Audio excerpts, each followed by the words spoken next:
Clinton County cases we'll call first here. Commonwealth versus Christopher Braswell.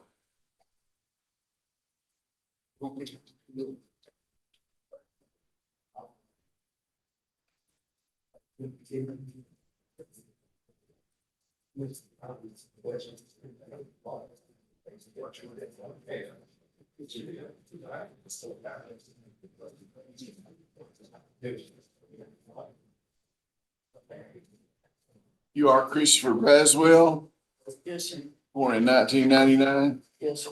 Last four digits, social security number 5737. Yes, sir. We're here in 25 CR 00088 for notice for new trial, Clinton Circuit Court. You agree to have this case heard here in Cumberland County? Yes. Okay, go ahead, Mr. Your Honor, we filed this motion after there was a jury trial March 4th, 2026, where a guilty verdict was returned. One of the jurors, a number 173, we found out after the fact, had a great niece that she has helped raise who was a victim of this exact specific crime. And that defendant was tried and convicted right at 2 years prior to this trial. During voir dire, the court posed a question that we've laid out in our motion, asking if anyone has had personal involvement, a family member, close associate that would involve the allegation of sexual abuse that would prohibit you from sitting on a case like this. And that juror never responded. Then during voir dire by the defense counsel, we asked the question, is there anyone here who would prefer to discuss privately with the judge your ability to serve as a juror based on all of the questions that have been asked today? And once again, juror number 173 did not respond. Now, we found out after the fact, so we did not know at the time of the trial that this juror had personal involvement with the victim of a sex abuse crime. In her juror qualification form, she specifically on number 4 at the very bottom, it says, have you or a family member been a defendant, witness, or complainant in a criminal case? And she marked yes, but then under if yes, what year, county, and state? She simply stated husband was police officer for 27 years.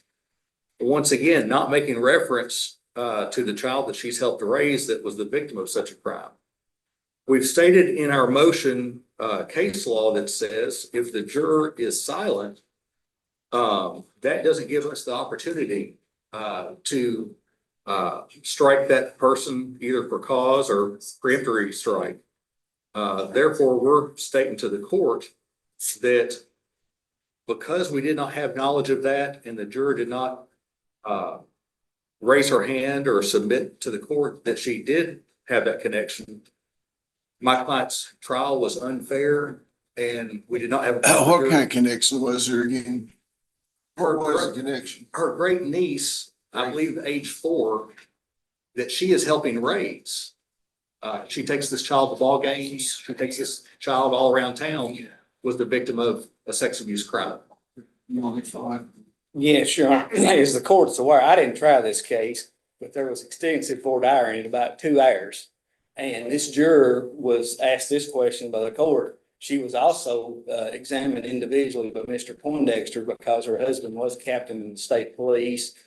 She was asked about Snapchat and all those other things. But the main key in this case is just for an example, as defense counsel a lot of times does, either the court or the defense counsel, they'll ask, is somebody related to a police officer? And that person's got an obligation to say they're a police officer in the family or something like this. This question is broad and it's subject to a lot of interpretations. It basically says, it's got qualifications on it. Do you have a friend or close association who's had an allegation of sex abuse that would prohibit you from sitting in a case like this? And then the court went on and further qualified and said that would bother you to sit in a case like this. Now, I know this juror and Mr. Poindexter's right. She's got a great niece that has a sexual abuse allegation. She's also got another member of the family that was falsely accused of sexual abuse. And she could have, and based on my discussions with her, did interpret this question as, could you sit on this and render a fair verdict based on the evidence, or would you be biased? Now, Mr. Poindexter had every opportunity to follow up and say, does anybody have a member that's been, a family member that's been sexually abused? And if she'd said no in that case, then I think he'd have a proper motion. But this question is just too broad to rely on it the way he's relying upon it. Your Honor, I would simply submit that the motion we filed is accurate and that we're entitled to a new trial. I'm not disputing the accuracy of what's it contained in. Right. I'm just saying it's overly broad.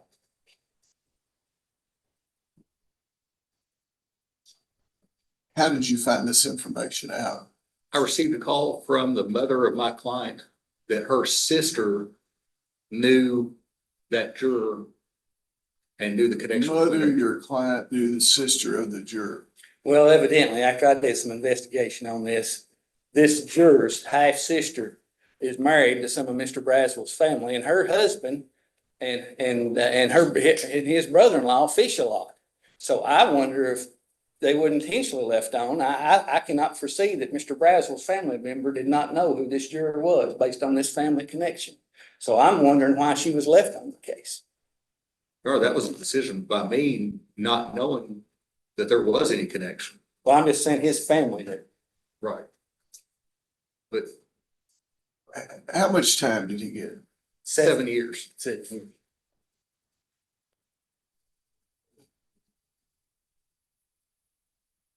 Well, it could very well be that the question was not as artfully worded as it should have been. Might should have been a bifurcate. Ask if anybody had anybody in their family who had been wrongfully accused, maybe anybody that had been accused, maybe anybody that had been a victim. Maybe in the future we'll ask it, but the way the question was posed gave an opportunity for each person. And you really don't know whether that fact influenced this juror or not. I mean, the question that was proposed, if you have any exposure like that, would it prohibit you from sitting on this jury and rendering a fair and impartial verdict? And there's another general question at the end it's always asked, is there any reason that we've brought up that hadn't been stated? You made this motion appropriately, and I'm going to deny the motion for a new trial at this time, but you have made a record here and you can appeal it. Yes, sir. Okay? Yes, sir. Thank you very much. When's he up for sentence? May. You'll have to do the sexual. Okay. Yes.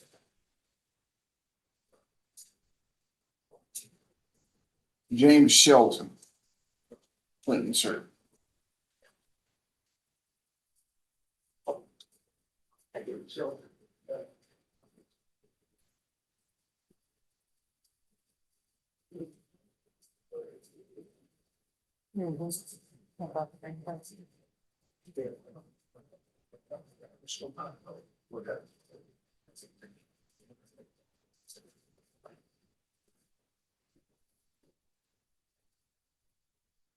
Commonwealth versus James Shelton, 25 CR 0097. Are you James Shelton? Yes, sir. Were you born in 1963? Yes, sir. That's what it is. Social Security number 1997. It says that you're represented by the Office of Public Advocacy. Mr. Rutherford called me this morning discussing this case. He said he'd been held up in instruction. He'd probably be about 15 minutes late, so. Okay, well, we'll call you back up in just a minute when your argument's here, okay? Olivia Kendrick.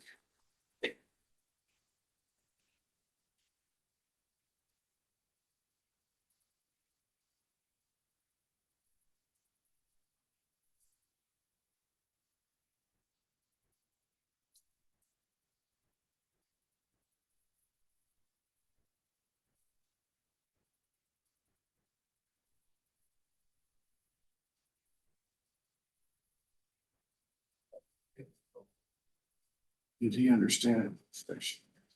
Commonwealth versus Olivia Kendrick, Cumberland Circuit Court, case number 26CR0003. Are you Olivia Kendrick? Yes, sir. Good morning.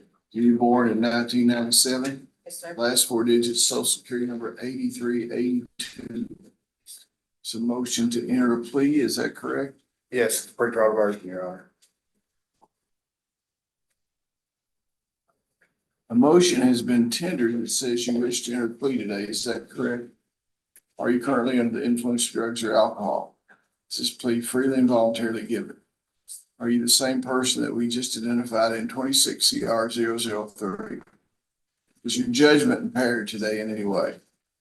You need to speak up. It's a voice activated microphone unless you speak up a little bit. It doesn't turn the camera on. Is your judgment impaired today in any way? No.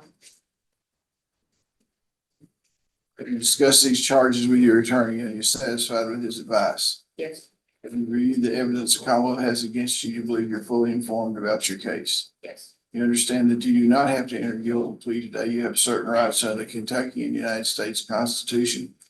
Before I can accept the plea, I need to know that you understand those rights. You have a right not to testify against yourself. No one can make you say anything. A right to speedy trial by jury, the right to be represented by counsel at your jury trial, right to confront and cross-examine all witnesses called to testify against you. Right to produce evidence, the right to call witnesses in your favor, the right to appeal this matter to higher court if you lose, and the right to require the Commonwealth to prove beyond a reasonable doubt that you're guilty of charges against you. Understand? If by entering a plea of guilty, you give up all those rights. You understand that? Yes, sir. I may consider the Commonwealth's recommendation, but I may apply any range of sentence provided by law. In the event that I do not accept the recommendation, decide to impose a harsher sentence, you have the right to withdraw your plea, go to trial. I'm going to ask you a few qualifying questions. Have you previously been diverted in the last 5 years? Have you had any felony convictions in the last 10 years? No. Are you currently on probation? You understand if you successfully complete the diversion agreement, charges will be dismissed. You understand that? Yes. If you do not successfully complete the diversion, you will be brought back before the court. The court will schedule a sentencing hearing. You understand that? Yes. Mr. Hunley, are you going to present the Commonwealth's? Yes, sir. Your Honor, upon a plea of guilty of possession of a controlled substance, first degree, the defendant shall receive a sentence of 3 years pre-trial diverted for 5 years. The diversion is to be supervised. As part of that supervision, the defendant shall enter and complete the Cumberland County Specialty Program. She shall be released upon orientation for that program. The defendant shall obtain gainful employment or do a minimum of 30 hours per month community service per week until gainful employment is obtained. Any evidence found in this case shall be destroyed according to the laws of the Commonwealth. Is that what you agreed to? Yes. Okay. Now, if you successfully complete the diversion program, as I said previously, the case will be dismissed pre-trial diverted and you can have your record expunged. However, if you don't successfully complete it and you're brought back in front of them, you'll be sentenced and you'll be convicted of felony and that can be used against you. You understand that? Yes, sir. Are you pleading guilty because you committed the acts charged in the amended indictment? Yes, sir. Are you doing so of your own free will? Yes, sir. Under your constitutional rights, so explains it's still your desire to enter a plea and allow the court to fix your case. Yes. Is that your signature on the motion and offer? Yes. Okay, what's the court cost? $250. $250. Do you need some time to pay that? Yeah. Okay. So I'm gonna give you a little bit more than that. You make your first payment 30 days from today and $30 every month until the 250 is paid, okay? Okay. I will accept the agreement, sign the pre-trial diversion order, and you will need to meet briefly with the probation and parole officer. Is it the plan for her to get out today, or has she got some days to pull? I think she needed to be assessed today by Coach Murphy, that's why we had her brought over. Okay. I hate for her to have to wait until the next meeting of the Cumberland County Drug Court, especially court to get out. Well, that'll be Thursday. Oh, that'll be okay. Yeah, they're meeting Thursday. That'd be great. So if we get her assessed before we get her,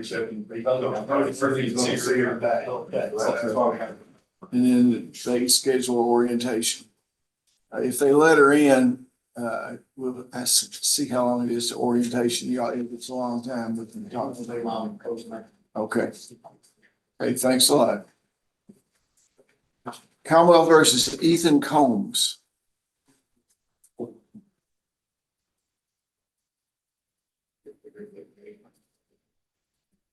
Commonwealth versus Ethan Combs, 26 CR 009. Are you Ethan Combs? Yes, sir. Good morning. What are the last four digits of your social security? 7698. You have to speak up. 7698. You were born in 2006. Yes, sir. Okay.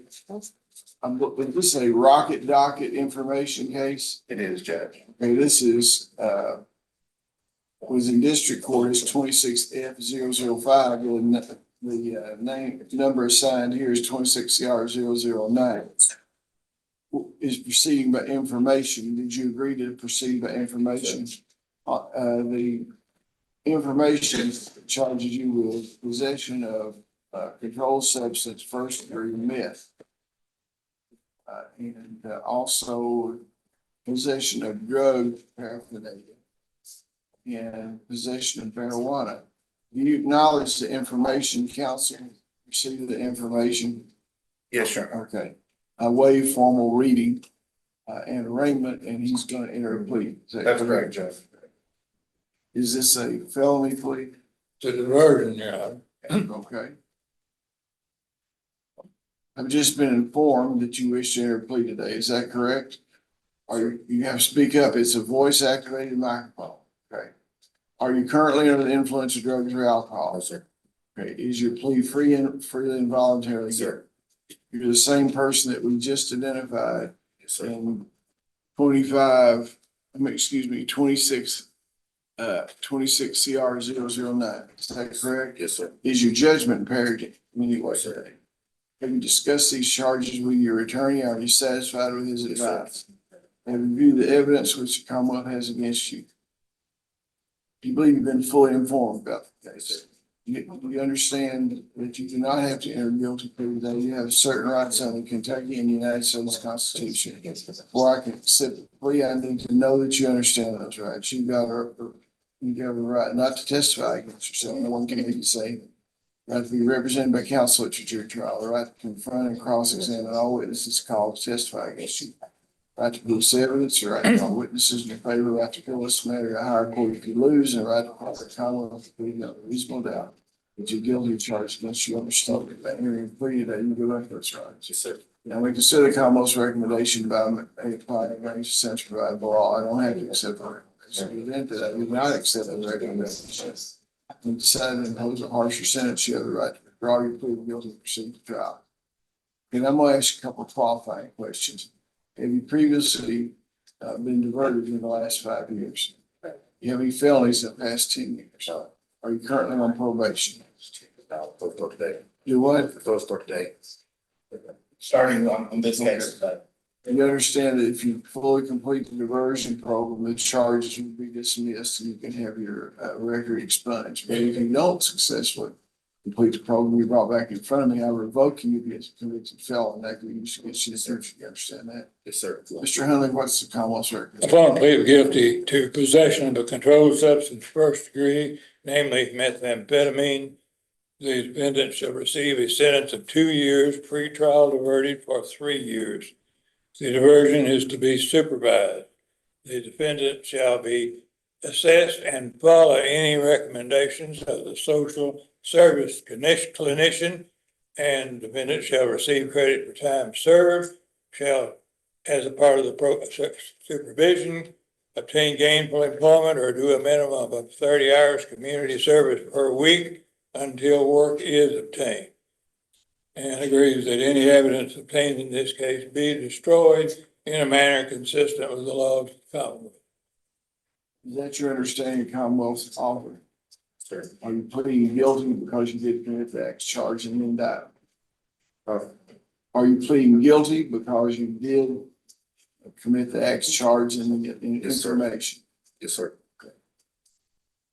Are you doing so of your own free will? Yes, sir. Knowing your constitutional rights explained to us, it's still your desire to give up those rights, enter plea guilty and allow the court to reach your punishments. Sir. Is that your signature on the motion and all? Yes, sir. I'll accept the agreement. What's the court cost? $250. You get some time to pay that? How much? 215. I'll let you pay it $30 a month. First payment due 30 days today, so make sure you do it, okay? Thank you. I'll accept the pretrial diversion. That was his signature on there, do you identify? Yeah, I think the paperwork is actually in the. I don't have it.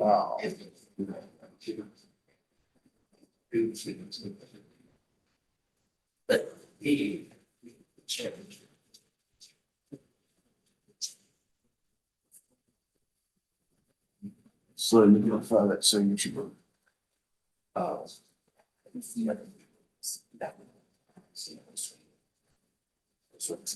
Okay. I'll accept it, sign the order. There wasn't any time to serve it. Just What it sounds good. You need to meet with the probation parole officer right there. Jerry Compton.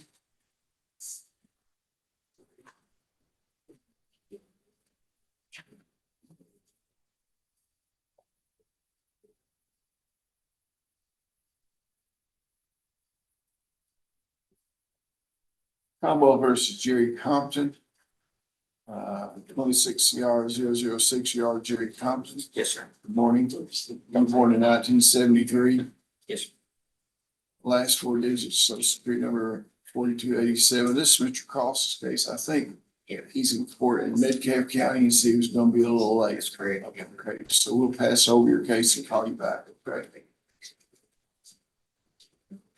Cromwell versus Mary Crawford. Mary Crawford.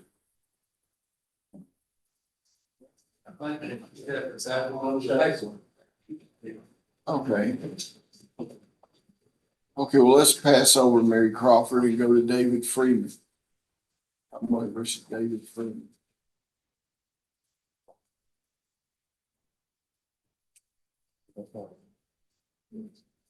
Are you David Freeman? Good morning. You were born in 1980. Yes, sir. The last four digits, social security number 3407. You're in 26 CR 0015. You have an attorney, Had one in the lower. public defender's office. Yes, sir. This gentleman is represented by the public defender's office in district court. I will continue the appointment. Jerry Compton. The grand jury of Cumberland County has returned an indictment charging you with possession of a handgun by a convicted felon of sexual abuse first degree, 3 counts. Indecent exposure, first degree, 3 counts. Counselor, do you acknowledge the identity of your client, receive the indictment, waive formal reading and arraignment, enter plea not guilty, preserving all pretrial motions? Yes, Your Honor. Sign a reciprocal discovery order that will require the Commonwealth to provide you with information. Defense. When is your negotiation day? April 13th, 9 o'clock. You should be here April 13th at 9 o'clock and April 23rd. Both of those are conditions of your bond. The 13th, the negotiation, and 23rd is the next time you do. So you need to make arrangements to see your attorney. Yeah, just hang tight. Don't leave. Beth Garman.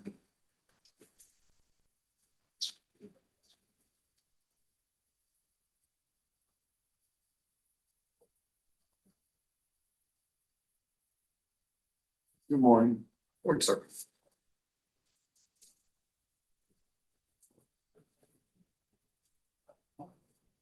Commonwealth versus Beth Garman. 25 CR 0064. You are Beth Garman, born in 1973. Last four digits, social security number 3470.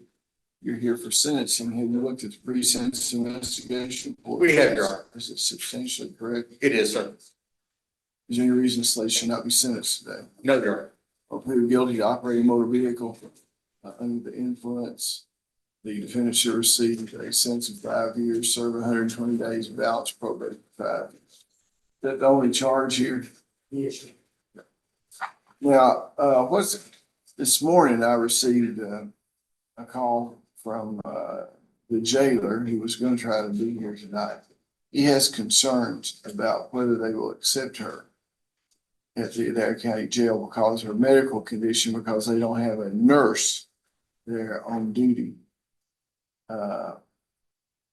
all the time, especially on the weekends.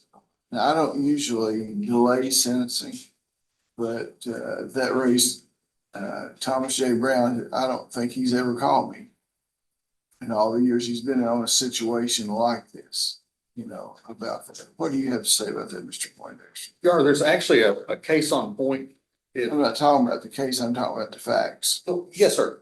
So it's the court's discretion whether or not she serves that time on home incarceration.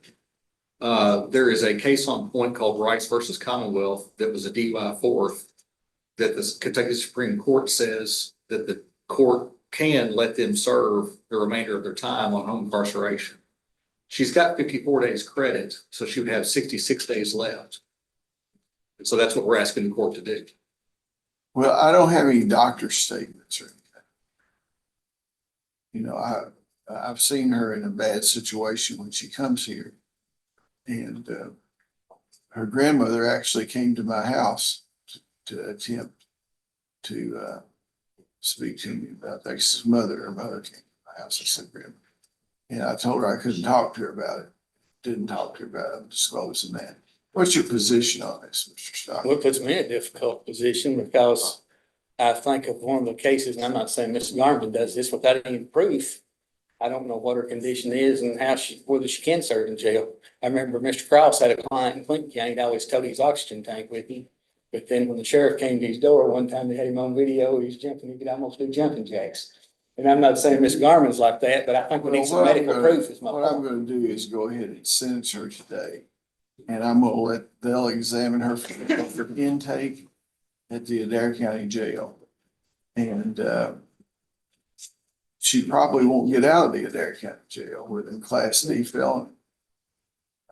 For the time people think she probably serve out that situation. And Your Honor, just for the record, we have submitted documents from her doctor with her diagnosis and her prognosis prior to her plea, so they're in the court file. Okay, I'll take a look at those. Okay. Have you seen those? You may have furnished them to me, I've not. looked We at have. it. Yeah.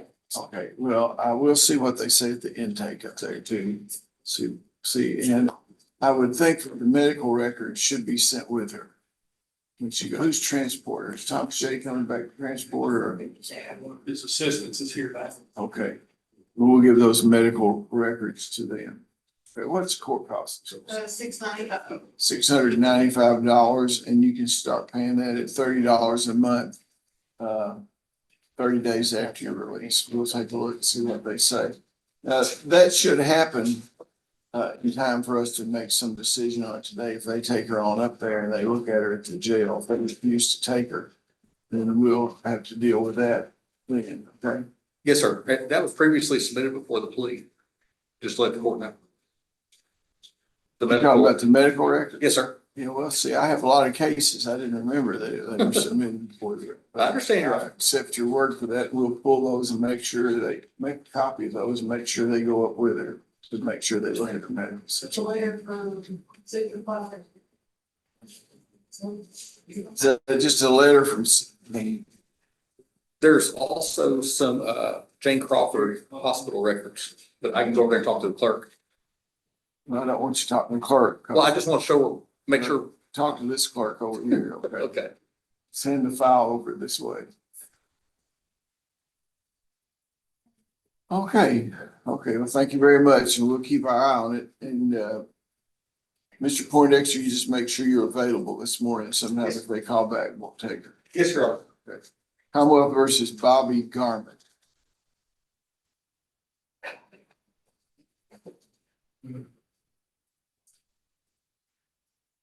Commonwealth versus Bobby Garman, 25 CR 0066. Are you Bobby Garman? Yes, sir. Were you born in 2001? Yes, sir. Last four digits, social security number 1566. Sir. This is a motion to release bond. What is this? Yes, Your Honor. We had a bond assignment on his case. I did not represent him here in Cumberland County. I represented him in Metcalfe County based on this bond assignment being payment. And so we're asking that that bond assignment be released because it was not his money that was posted. It was his mother, Beth Garment's money that was posted.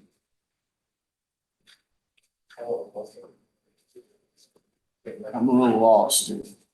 Well, so I was You told, represented Metcalfe County, he had a cash bond up here, yes, sir. and they made a bond assignment to you. Yes, sir. That is the case in Metcalfe County finished, or? Yes, This sir. case here finished? Both of them are. How do you feel about it? It's not your money, and she just left, right? Pay down $4. I know we got restitution. I think you have $60 on what costs us accounts. What about restitution? He's gonna make us up the payments. How much is the restitution? Well, it was about 20-some thousand here, and I had Metcalfe and Grayson. Grayson. Getting hold of it. It would, it'd be a long time before that's like, comes into the money.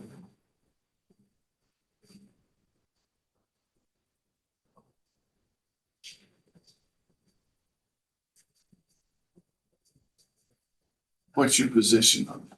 I don't have any objection to the releasing because right now, Mr. Brown is doing well, and I hope he continues to do well. He'll either pay it or he'll end up going to prison. I hope he pays. And he's in specialty court, and I think he's doing well in that.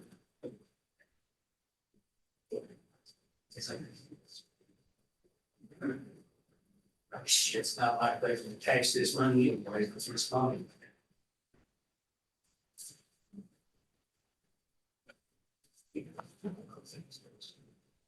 I don't know whether all the time I've been practicing law, I've ever seen a bond assignment on a case that would involve the case that was in front of us, that you go get a bond assignment on somebody else's case. I don't know about that. Not running the bank, let me take it under, I'll take it under consideration, get it straight in my mind. Okay. Yeah, and it would have been nice if we brought it up while she was out here to see what her position on it. It's her money, right? Yes, sir. I tell you what I'm gonna do. Why do we still have the bond? Because they said it couldn't be released because of restitution.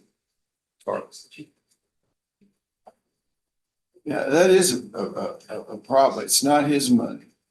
It wasn't released because the restitution had been paid, but we're gonna release it now.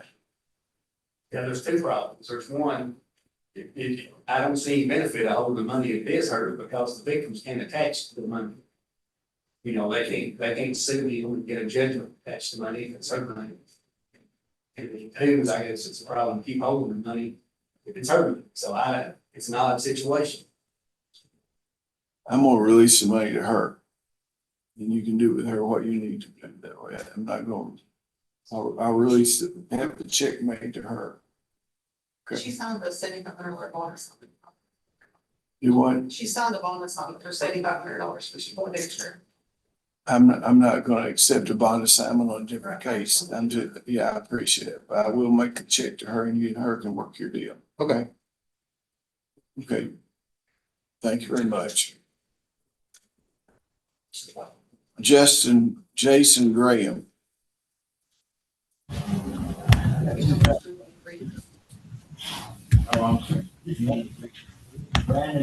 Yes, sir. Can you hear? Jason Graham. Can you hear me, sir? Are you Jason Graham? Yes, sir. You're on 26 CR 004. Were you born in 1994? Yes, sir. Last four digits, social security number 3322. Yes, sir. Okay, we have, you're represented by your counsel here. It's just a pretrial conference. What do we have going on here? We just furnished this morning, Mr. Sheffield, the final lab report in this, so if we can get a negotiation April 13th. Negotiation day for April the 13th, and the next court date is April the 23rd, both of them at 9 a.m., both of them here, and both of them are conditioned to your bond. Mr. Graham, I'll be in contact. Can you be here on the 13th? Yes, sir. I'm currently in rehab at Spark, and they can transport me if need be. Okay. You'll need to do a transportation order maybe. I think they can handle it. Well, I think they can too, but what if they don't? I mean, we usually do transportation orders when somebody's in rehab, is what I'm telling you. Okay. Okay, I'll be in touch, Mr. Grant. thank you. Okay, thank you. Kinsley Maggard. Here. Here. Sorry. Okay, can you turn the spotlight back on you and off of us here? Thank you very much. Sorry. Kinsley Maggard, 25 Yep. CR 0083, appearing by agreement of the parties on Zoom. Is that right? Mr. Commonwealth Attorney? Well, I don't mind her giving her plea, but she's gonna have to journey to Kentucky again because even though it's a pretrial diversion, she's gonna have to meet with probation, the parole, and give a DNA sample under the law, so. I don't know how the court wants to handle it. Oh. I didn't realize that since it's diversion, I thought we could do it remotely, but there's requirements. She has to be here.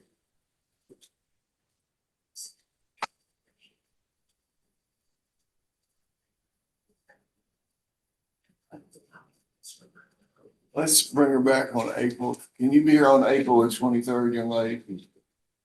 Yes. So, That'll be your last trip over here. We're gonna wrap it up on April 23rd. What they're saying is that to enter this diversion, that you're gonna have to give a DNA sample and be here and meet personally with the probation and parole officer.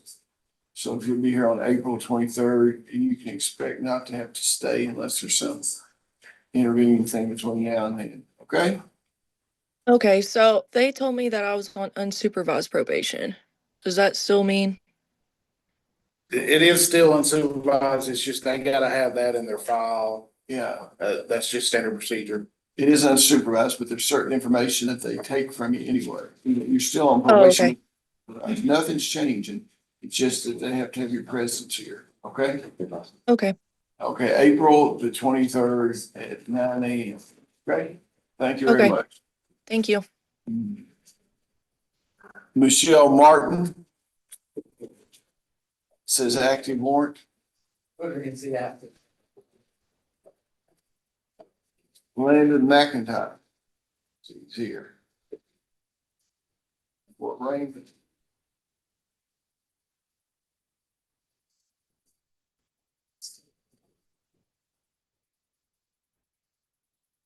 Good morning. Are you Landon McIntyre? Yes, sir. You're on 26 CR 00016. You have an attorney? No, I need one appointed to him, please. Okay. Appoint to Office of Public Advocacy and then you fill out the form. All right.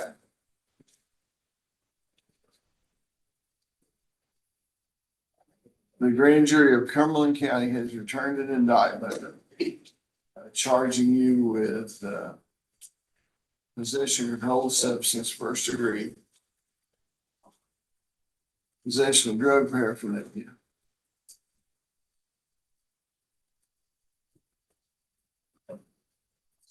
careless driving, and failure to use a seatbelt. You understand what those charges are? Yes, sir. Counselor, you acknowledge the identity of your client received that in the way formal reading arraignment, enter plea of not guilty, reserving all pre-trial motions. Yes, Your Honor. Sign a reciprocal discovery order requires the Commonwealth to give you information to prepare for your case. You could be here at 9 a.m. on April 13th for negotiations and 9 a.m. on April 23rd for your next court appearance. Both of them are conditioned to your bond, okay? All right, thank you. April Nedley.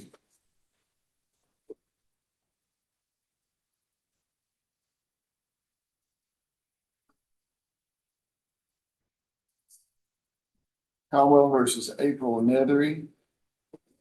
25 CR 0072 for a pretrial conference, 25 CR 0073 for pretrial conference, 26 CR 00011 for arraignment. You are April Nethery? Yes, sir. Good morning. Good morning. Born in 1981. Yes, sir.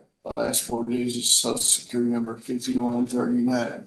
Yes, sir. The grand jury of Cumberland County has returned indictment charging possession of controlled substance in the first degree, possession of controlled substance in the third degree, and possession of controlled substance not in the original container. Mr. Bailiff, will you provide that?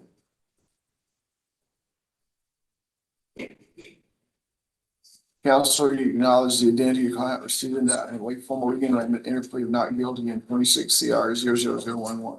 Yes, Your Honor. What's the Commonwealth having these cases? We have several cases. If we just have the negotiation day on April 13th and the next motion day. Okay, I'm signing a reciprocal discovery order that requires the Commonwealth to provide your attorney with information to prepare for your defense. You'll be here at 9 a.m. on April 13th for negotiation day and 9 a.m. on April 23rd for your next court date. You can remain free on your same bond, okay? Thank you, sir. Yeah, Thank you, Your Honor. yeah. James Scott, Commonwealth versus James Scott.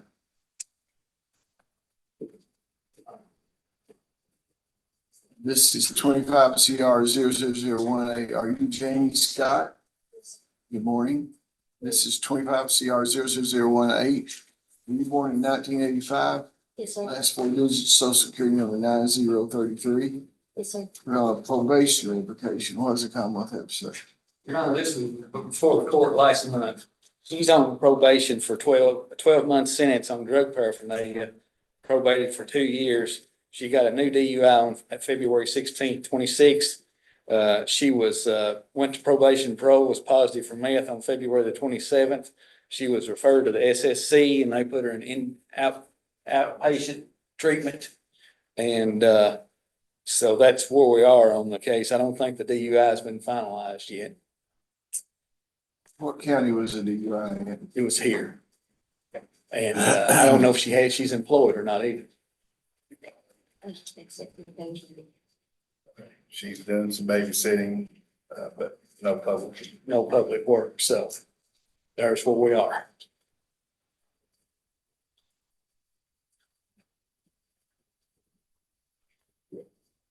Judge, I would ask to let her do the outpatient she's been referred to, from the SSC and also see what happens. She was arraigned on the 4th of this month. I'm not sure where they went from there in terms of whether they set a pretrial or whether she's had a pretrial since then or not. What did she plead guilty to previously? She pled guilty to possession of drug paraphernalia in this children. Took a misdemeanor. Misdemeanor plea, yeah.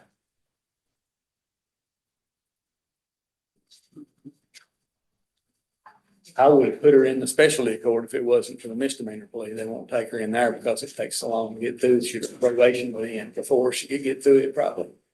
And I'm concerned that she's not got full-time employment herself. They won't take anybody. How long can you probate someone, Mr. Lee? 2 years. And this was, I can't remember how it was stated. It's been the policy for Red-Bull for quite some time, if I understand it, that they're not taking misdemeanors, Judge Costello's not. Looks like she was placed. Can the 2 years of supervision period not be reset on misdemeanor testing? I don't know that it can, to be honest with you. I know it can on a felony. Looks like she entered her plea July the 31st of 2025, so she's coming up on a year already.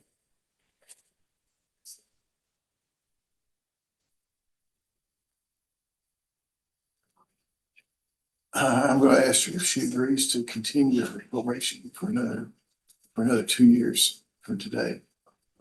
If you do, I'll refer you to drug court. You know, there's a couple of things that bother me. Well, a lot of things bother me, but 2 of the things that bother me, and like more than anything else, when I think people I deal with, is someone having a weapon, a deadly weapon, while they're on a convicted felon, and driving DUI when they're out, because they run over somebody and kill. You know, I always wonder, you know, is that my fault? Did I miss something? So I'm going to extend your probation for 2 years from today with your agreement. Is that okay with you? Yes. Okay, I'm gonna refer you to drug court. And they'll be meeting Thursday this week. If they accept you into drug court, then, and you agree to drug court, then we'll proceed with that. Okay, and drug court's not gonna be easy, but you're gonna have to get some structure in your life. You're gonna have to get you a job and try to have a normal life. How old are you? 40 to 41, I think. Okay, well, you can have a good long life out there. I know 41 seems old to you, but I got shoes older than that, okay? So, I will give you a shot on this. Don't let us down. Don't let the prosecutor, Commonwealth down. Don't let the court down, okay? So you need to meet, where can you take your? Well, I need to get her information so we can do the drug court assessment, or then we can check with Mr. Murphy and see. Okay, so you hang around, okay, and give the information to them. We want to put this on next month's docket to see where, Yeah, we'll put it on next month's docket, which April the 23rd, just in case something bogus happens on it, okay? Thank you. Yeah, Candace Samus.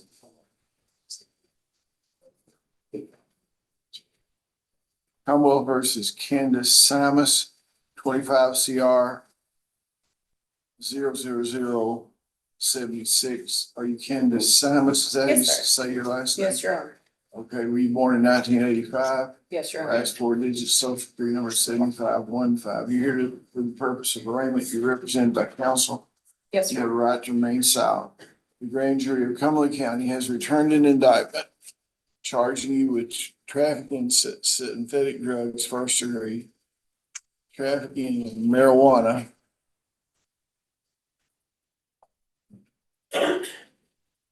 possession of marijuana, possession of drug paraphernalia, operating under the influence, driving too fast for conditions, and speeding. Do you understand what those charges are? Yes, Your Honor.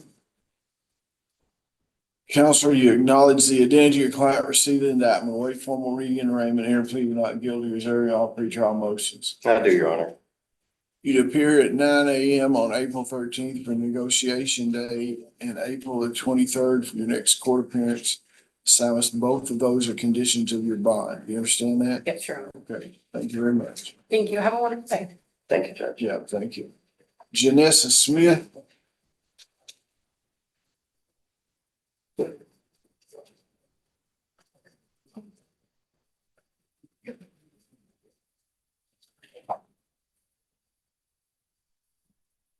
Good morning. Are you Janessa Smith? Yes, sir. This is 23 CR 0000109. Were you born in 1989? The last four digits, social security 1768. Yes, sir. Okay. Says a motion for supervised probation. Yes, Your Honor. She was administratively discharged in drug court. And if you want me to approach that and explain why, but it's kind of medical and addiction related. I don't want to discuss it open. I'll accept your word for it. Okay, and I just asked you to be placed on supervision. Wait just a second. Do you think you can comply with? the Yeah, condition? I'm still doing therapy and two different kind of therapies. My father just passed away. So I'm having trouble, but I'm trying to stick with the therapy and stuff. Plus I have twin babies. I You just sound went like through you got your postpartum. hands full. Yeah. So what you need to do is make sure that you don't do anything to stumble right now. Yeah. You know, people, losing a parent is one of the most difficult things in life. And of course, obviously, you got these children that you worry about too. Yeah, I still But like. you gotta hang in there for them. You understand what I'm saying? So people have a tendency to want to self-medicate. Yeah. And so you just need to, so meet with a probation and parole officer. And let's see if we need some kind of clinician or something to look at her. Have y'all got anybody? There's that says safety. Yeah, we'll take a look at that. Meet with him there. I'll sign the order of supervision. Bernice Stearns, for sentence. I think so. Yeah.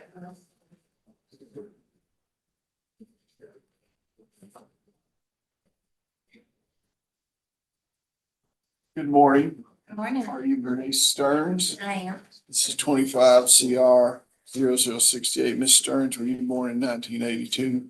Yes, sir. Last four digits, social security number 0513. Yes, sir. You're here for the purpose of sentencing today. Have you had an opportunity to look at the precincts investigated for probation and parole? Yes, sir. Is it substantially correct? Yes, sir. Counselor, is there any reason why this lady should not be sentenced today? No, Your Honor. On plea of guilty possession of controlled substance first degree for second offense, defendant shall receive 3 years probated, 5 years to be supervised.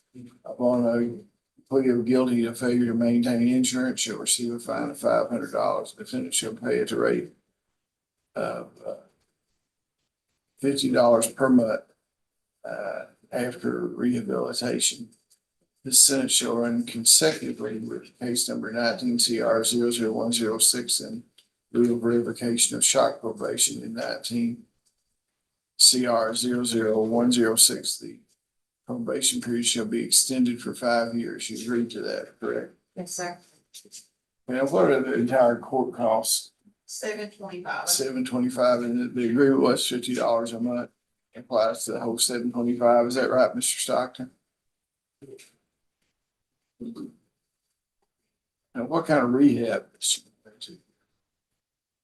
She got Sky's. You are now? Mhm. Yeah. Is it going okay there? It is. I graduate in like 2 weeks. Well, good. And what's gonna happen then when she graduates? He's on regular supervision. Okay, well, meet and talk with the probation parole officer. Good luck to you. Keep working hard, okay? Thank you. Yeah. Cody Stinson. Sentencing.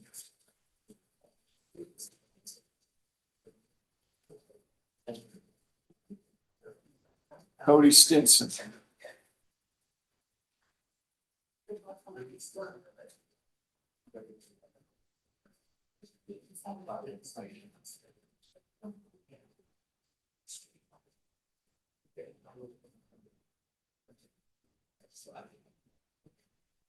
Cody Stinson. Mr. Stockton. I understand is he's still in U of L hospital and I don't want to say anything about his condition in public, but I don't say it's dim. Think he's legitimately not here today. That's correct. We'll continue this case for sentencing till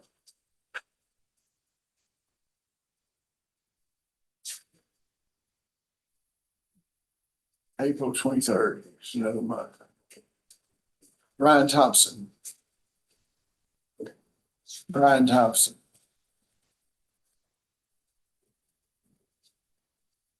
Brian Thompson.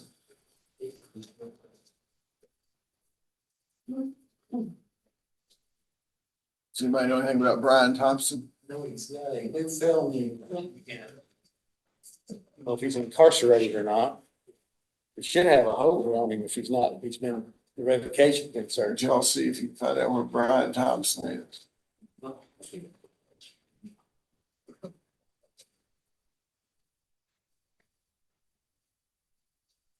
Issue a bench warrant, Brian Thompson. If we find out he's incarcerated, we can pull it. Just continue to look for him. Caldwell versus Barry Wilson.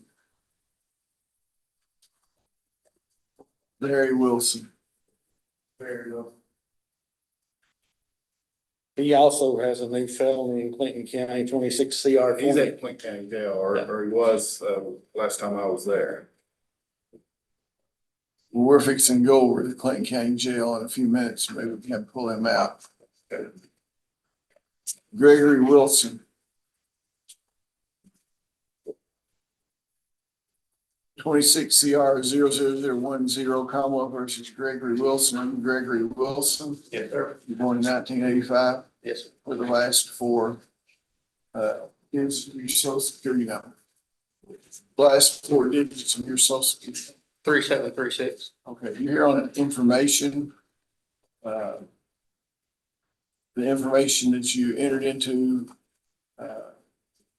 in lieu of going to the matter going to the grand jury states that you're charged with the offense of possession of controlled substance, first degree hydrocodone.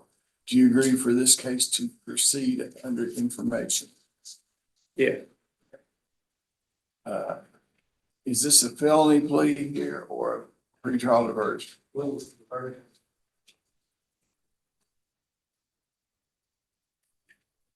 The motion been tendered says you wish to enter a plea today. Is that correct? Yes, sir. Are you currently under the influence of drugs or alcohol? No, sir. Is this plea freely and voluntarily given?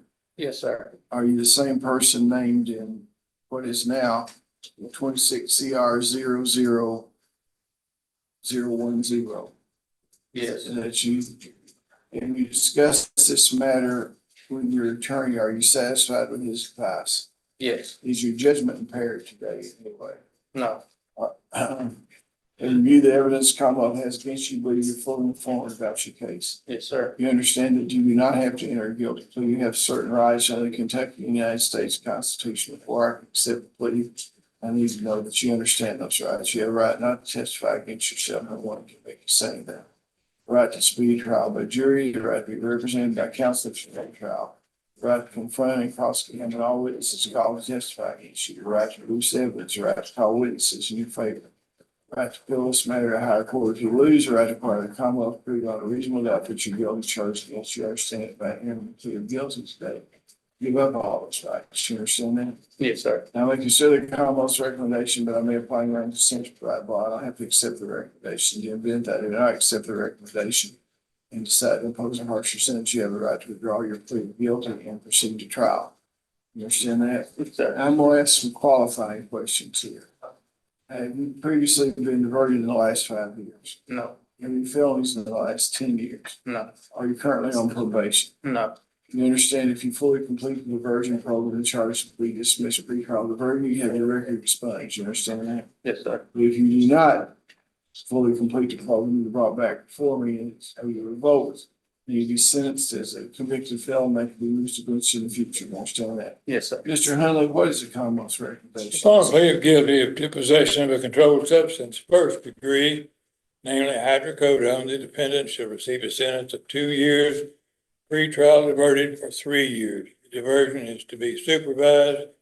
The defendant shall be assessed and follow all recommendations of the social service clinician, shall receive credit for time served, shall obtain gainful employment or do a minimum of 30 hours community service per week until employment is gained, and agrees that all evidence shall be disposed of in a manner consistent with the laws of the Commonwealth. You have a copy of this? I believe so. I just want to make sure. Is that what your understanding of the recommendation of the Commonwealth is? Yes, sir. Are you pleading guilty because you committed the acts charged in the indictment? Yes, sir. Information in this case. Knowing your constitutional rights to explain to us is still your desire to proceed with your guilty plea and allow the court to fix your punishment. Yes. Is that your signature on the agreement? Yes, sir.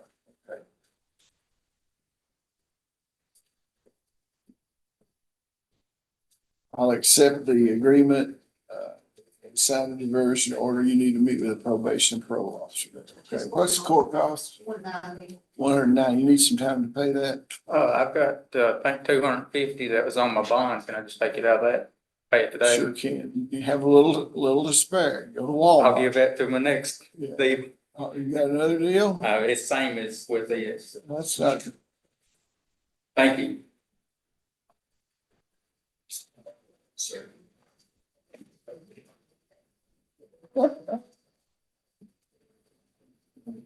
Mr. Hunley, that's almost too much information.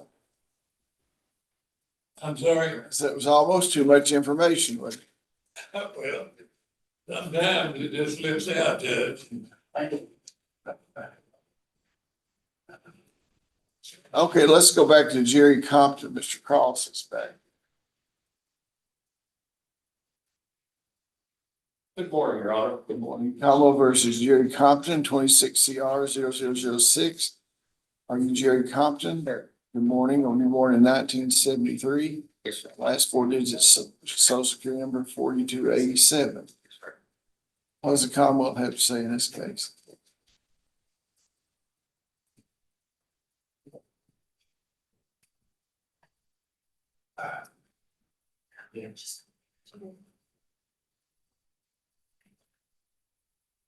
Sorry. No problem. I guess Mr. Cross, the last time I heard was requesting to see if there's video. Your Honor, it's possible there's a video by one of these officers and we could review that, and see if. What is the charge? It's a possession case, Your Honor. Commonwealth's make an offer. We just think it's a potential extension of stock case. So before we make a final decision, we'd like to be sure it's. I'd say for April 13th for negotiation and motion day, and if he's not ready to enter a plea on the motion day, we'll get a trial date. We find your own. April 13th for negotiation and the 23rd. When can you get him that tape? I don't know if there isn't. We're not sure if it is, but he's going to check with the trooper because. We will have it in a few days if we have it, if there is. Phantom tape.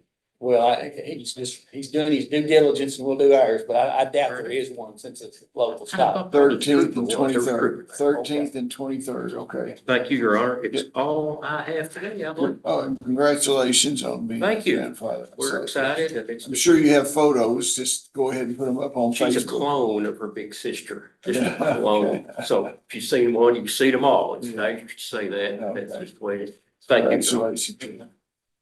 Okay, now that completes the out of custody docket here, I believe. Judge, I have one. I think we were meeting in the back when you called her, Mary Crawford. Oh, yeah, I do see Mary Crawford. Thank you. Commonwealth versus Mary Crawford. 26 CR 007. Are you Mary Crawford? Good morning. You born in 1972. Yeah, Last 4 digits of social security number 7307. yes, sir. We're on a pretrial conference. What do we have? Judge, we have a plea, a felony plea for the court to consider. Okay. A motion's been tendered, says you wish to enter a plea today. Is that correct? Sir, Are you currently under the influence of drugs or alcohol? no, Is this plea freely and voluntarily given? Are you the same person that we just identified in 26 CR 007? Is your judgment impaired today in any way? no, Okay. Have you discussed these matters with your attorney and are you satisfied with his advice? yes, Have you viewed the evidence the Commonwealth has against you, believe you're fully informed about your case? You understand that you do not have to enter a guilty plea today. You have certain rights under the Kentucky United States Constitution. Before I can accept the plea, I need to know that you understand those rights. You have a right not to testify against yourself. No one can make you say anything. Your right to speak trial by jury. The right to be represented by counsel at your jury trial. The right to confront and cross-examine all witnesses called to testify against you. Right to produce evidence. The right to call witnesses in your favor. Right to appeal this matter to higher court if you lose. And right to require the Commonwealth to prove beyond a reasonable doubt that you're guilty of charge against you. Understand that by entering guilty plea today, you give up those rights. I may consider the Commonwealth's recommendation, but may apply any range of sentence provided below. I don't have to accept the recommendation. Prior to any recommendation, I will await a pre-sentence investigation report to be done by probation parole. In the event that I do not accept the Commonwealth's recommendation after reviewing the pre-sentence investigation report and decide to impose a harsher sentence, you have the right to withdraw your plea of guilty and proceed to trial. Do you understand that? yes, Okay, what is the Commonwealth's recommendation? Your Honor, upon a plea of guilty to possession of a controlled substance first degree, namely methamphetamine, the defendant shall receive a sentence of 3 years, probated for 5 years with the probation supervised. Upon a plea of guilty to the operation of a motor vehicle with alcohol concentration of 0.08 or while under the influence of alcohol or other substance, the defendant shall pay a $200 fine and cost. The defendant shall receive credit for time served, agrees to have any and all contraband substances disposed of in a manner in accordance with the laws of the Commonwealth. Is that what you agreed to? yes, Are you pleading guilty because you did commit the acts? yes, You doing so of your own free will? yes, And knowing your constitutional rights, I've explained still your desire to proceed and allow the court to fix your punishment within the range permitted by law. You understand that after any guilty plea on a DUI, any future convictions could be enhanced. You understand that? And after having a felony plea, any future convictions can be enhanced under the persistent felony offender law. Yes. You understand that? Set your signature on the motion and offer. yes, What's the court cost about this? Fine. end of the book.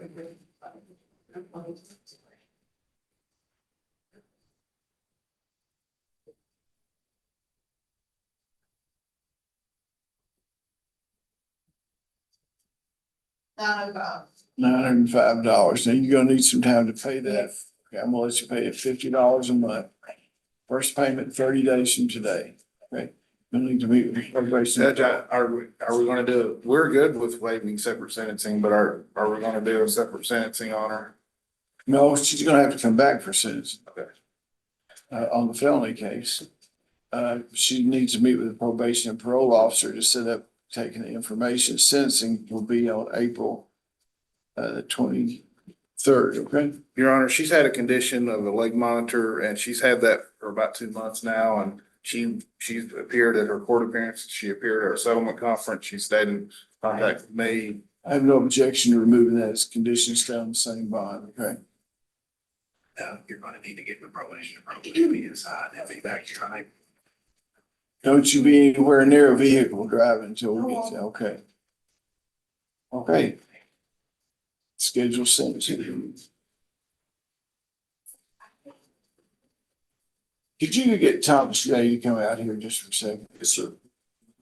Mr. Stockton, there is a matter, we take that before we go up to Clinton County. Clinton County, if you're on the air, we have Ricky Purdue over there, but we also need to have Barry Wilson. So if you get Barry Wilson lined up to come out, that'd be good. Who have you got still over here? We have both of them here. Mr. Shelton. Yeah, Shelton. Okay. We'll be right with you. Take it up next.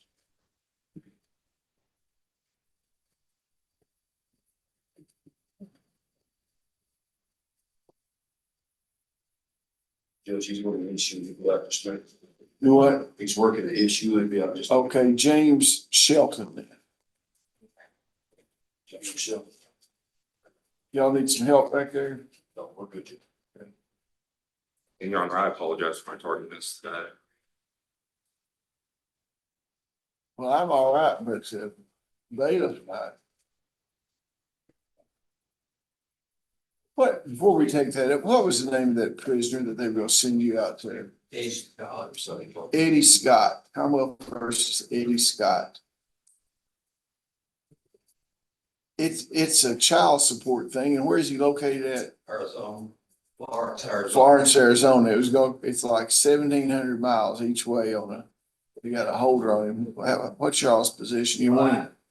Usually the non-support, we go to ECIC because, that's the only way we can collect any money. And I have to look how much it's owed. What's the indictment say on my mind? It was $6,733 change. And that was at the time of the indictment, That's 2 years ago. 2 years ago. So I tell you what, let us call Mr. Hurt's office and check on the amount. If he's paid that off, I'll dismiss the case, but if he owes $10,000 or $15,000, we'll just have to go pick him up. Okay, we just want to make sure you want Yeah, him. and keep up with your costs because we'll tax that as court costs or part of the restitution in the plea. Well, the county will have to pay it. And the issue is where the sheriff's department has to go, or the jailer too. Yeah. That's an issue. You know, I'm thinking it's the sheriff's department. I think so too. But But I mean, if I don't you, know how y'all contract. y'all like reach an that. agreement on the contract, you can do that either way. Yeah. Okay, But the state, I think, pays it, don't they, once we enter the order? Yeah. well, sometimes when you get 1,700 miles each way, it's not issue who payment, who wants to go. I remember when my dad worked for USDA, he would drive it straight. Right there, not stop. Well, Thomas J can do, you can do You that can too. do that. He was a lot younger though when he did that. Okay. It's noted lack of enthusiasm of the jailer to go out there. Commonwealth versus James Shelton. We identified you earlier, Mr. Shelton, here, and your attorney's here now, and it has on the docket to enter a plea. Your Honor, he's changed his mind about entering into the plea.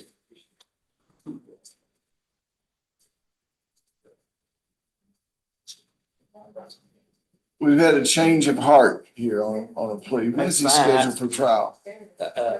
I told, we've got, Tabor's sexual abuse trial set in May. We've got new set in June. about one of these a month is enough secondary trauma for me, but if we Yeah, well, do them quicker, I we can. mean, he agreed to enter a plea. Now he's just changed his mind, which is his right to do, but that doesn't put him at the front of the line for No. the trial. So So I, we'll be in contact with you about setting a trial date sometime next year. we'll need to know who's representing you too. Yeah, it'll likely be Mr. Chavez, this one, Your Honor. Okay. But we'll take it up again over in Clinton County. When's the next Clinton County rule day? April 9th. We'll put it on the docket for April the 9th to set a trial date. Okay? Thank you, Your Honor, and that's all I have. May I be excused? Absolutely. Thank you for coming back down. Clinton, thank you. Clinton County Jail. Clinton County Jail, Commonwealth of Kentucky versus Ricky Purdue. Are you Ricky Purdue? Yes, sir. Everybody turn the cameras off except for the Clinton County Jail right now. Pulaski, you'll be next. I have two cases in Clinton and you'll be next. Commonwealth versus Ricky Purdue. Are you Ricky Purdue? Yes, sir. You're here on 25 CR 0067 for the pretrial conference. Mr. Purdue, were you born in 1981? Yes, sir. Last four digits, social security number 1284. Yes, sir. Okay, we have pretrial conference and a motion to revoke bond. What does the Commonwealth have to say? Your Honor, on the motion to revoke bond, we had been negotiating this case and I was waiting for a response from Mr. Purdue on what to do. But in the meantime, on February the 25th, 2026, he was charged with possession of a controlled substance, first degree, and possession of a firearm by convicted felon, possession of drug paraphernalia, and that was in Clinton County, Kentucky. I believe that case will be going to the grand jury in April, so I think we just need to get another court date, probably in May. Okay, what court date here in May? Yeah, I would think so. What is the court date in May?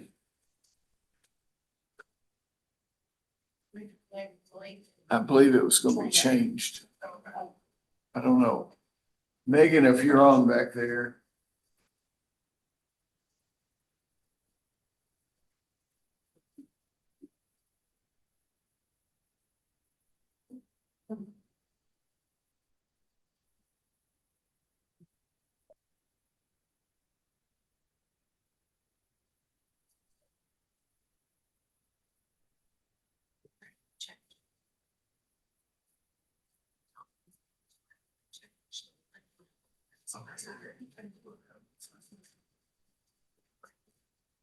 We're gonna have to.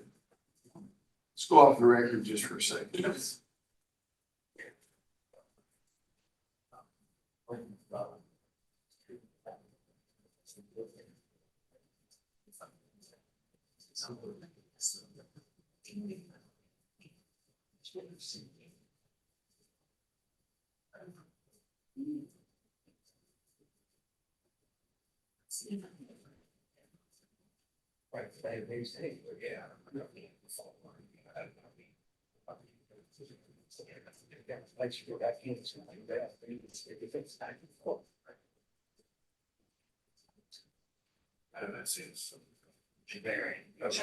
She's on probation.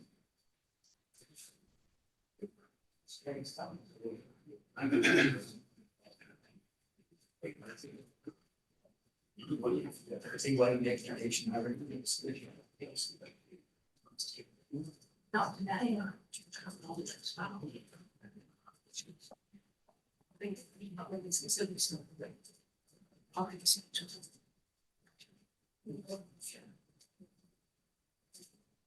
Alex James still back there.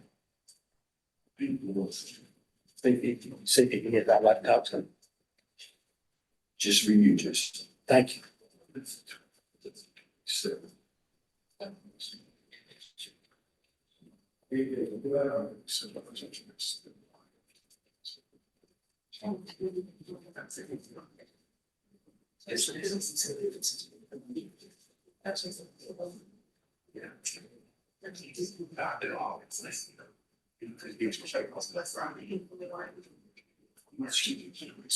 Probably been a district here.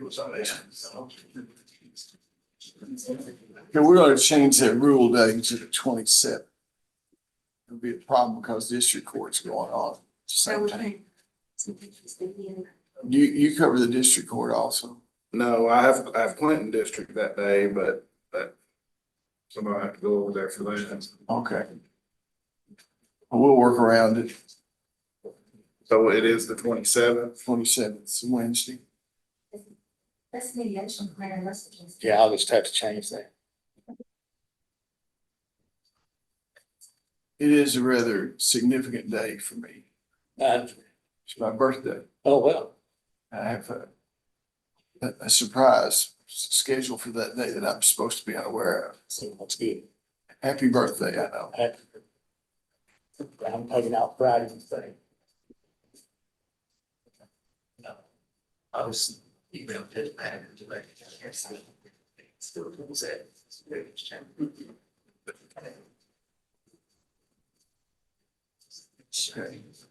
So what day were we setting this to do, we're gonna get him in. 27th. And then Negotiation day. 5/27. Okay.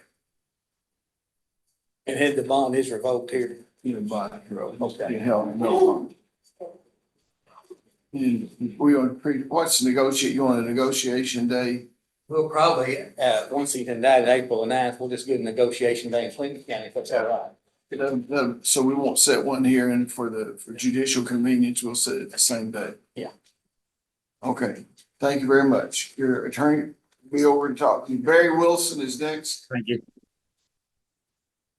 What else do you have to do?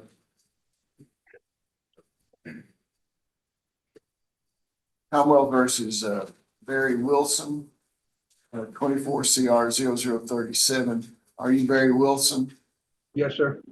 Were you born in 1974? Yes, sir. Last four digits, social security number 8456. 8456. 8456, yeah. What does Commonwealth have to say? Your Honor, he's on misdemeanor probation here, and I filed a motion to revoke that probation. He was indicted in Clinton County in March on a felony possession case. He will be arraigned on the felony April the 9th in Clinton County, so I would say pass this until we get a negotiation day in Clinton County. Let's pass this to May the 27th. That's fine. Okay, we're gonna see what happens in the Clinton County case, sir, and then possibility of rolling those together some way. Probably be your benefit. Your attorney will be able to talk to you, okay? Okay. Thank you very much. Okay, that concludes Clinton County. It has no one else. We'll go to Pulaski County next, sentencing. Pulaski County.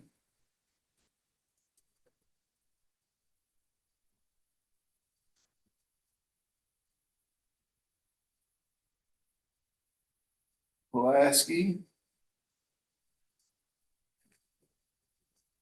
Commonwealth, Kentucky versus James Creek. Yes, sir. Are you James Creek? Yes, sir. This is Cumberland Circuit Court Case 22 CR 0042. Were you born in 1988, sir? Yes, sir. Last four digits, social security number 6376. Yes, Your Honor.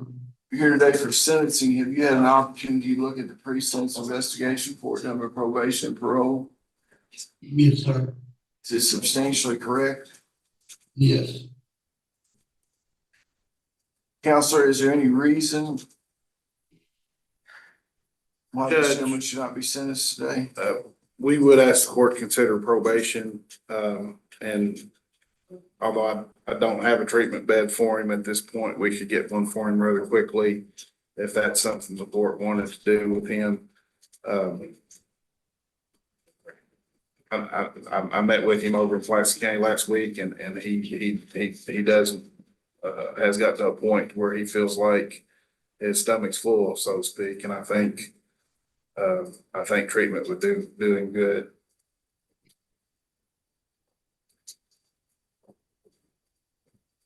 He was in drug court and was in phase 3. It was in there for a little over a year. And I guess I sent him to rehab. He left rehab and then come back to drug court, and then eventually was served with this warrant. I'd ask the court to impose sentence. I'll look at shock when the time comes, but I think he needs the sentence to be imposed. Yeah, when you have drug court and all these other opportunities this gentleman had, he's not shown the inclination to be compliant with any sort of thing, so I'm gonna sentence him to 3 years. And then we'll take a look at shock probation when it comes, okay? Thank you very much. Pulaski County, you're excused. Thank you very much for your cooperation. I appreciate it. Wayne County.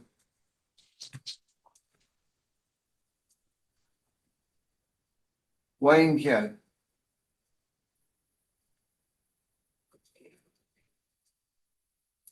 Jimmy Clark. Commonwealth versus Jimmy Clark. We have an empty chair in Wayne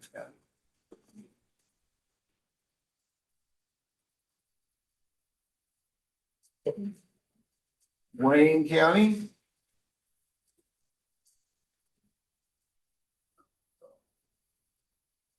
There you go. Commonwealth versus Jimmy Clark. Are you Jimmy Clark? Somebody needs to turn the microphone on for Jimmy there. Thank you very much. Are you Jimmy Clark?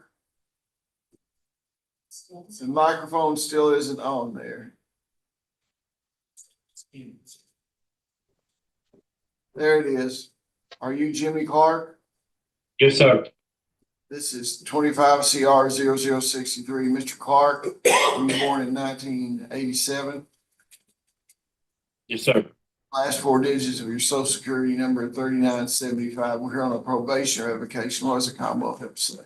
Your Honor, Mr. Clark has a 2-year sentence on possession of controlled substance first degree.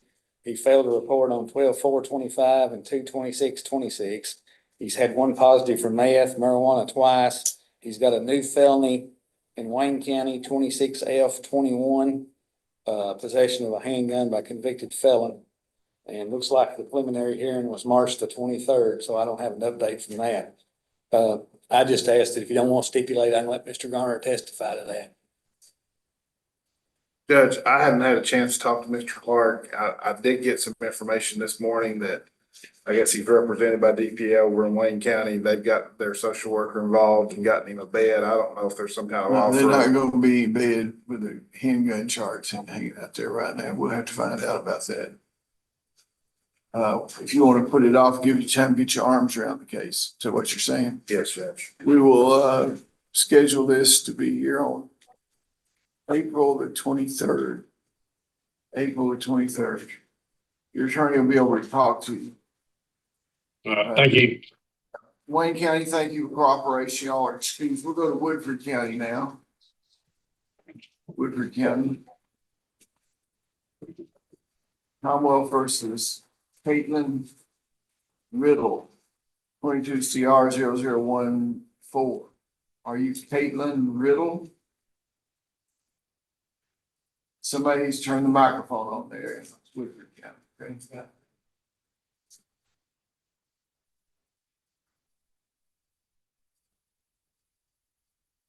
Little button there that looks like WSN microphone. Used to look at the Grand Ole Opry.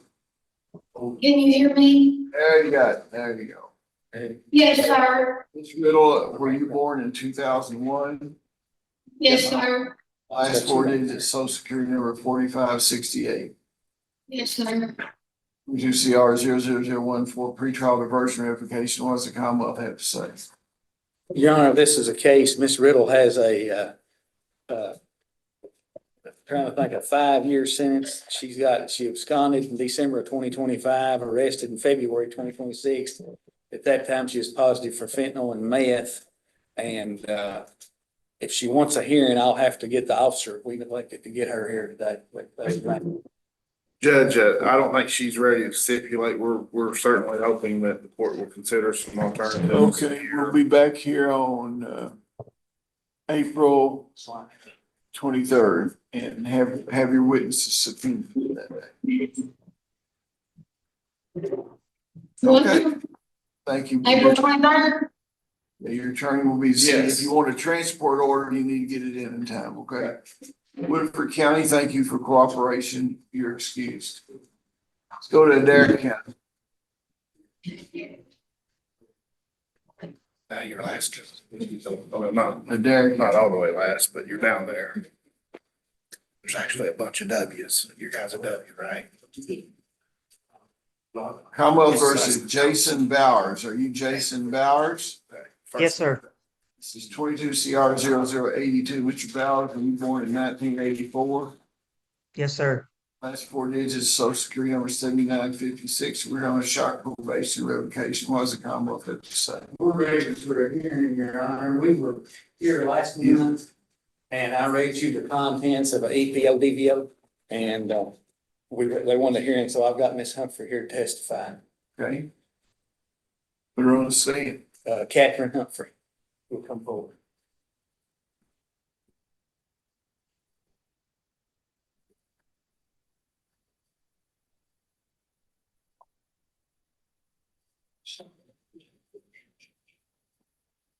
You raise your right hand, please. You swear the testimony about to give us the truth, whole truth. Take a stand, seat there. That red microphone in front of you, you need to lean forward and use your outside voice. Okay, and tell us what your name is. Catherine Humphrey. That's good. Are you a resident here in Cumberland County? Yes, I am. Do you know Jason Bowers? Yes. And what's your relationship with him? We were living together. He's the father of my youngest kid.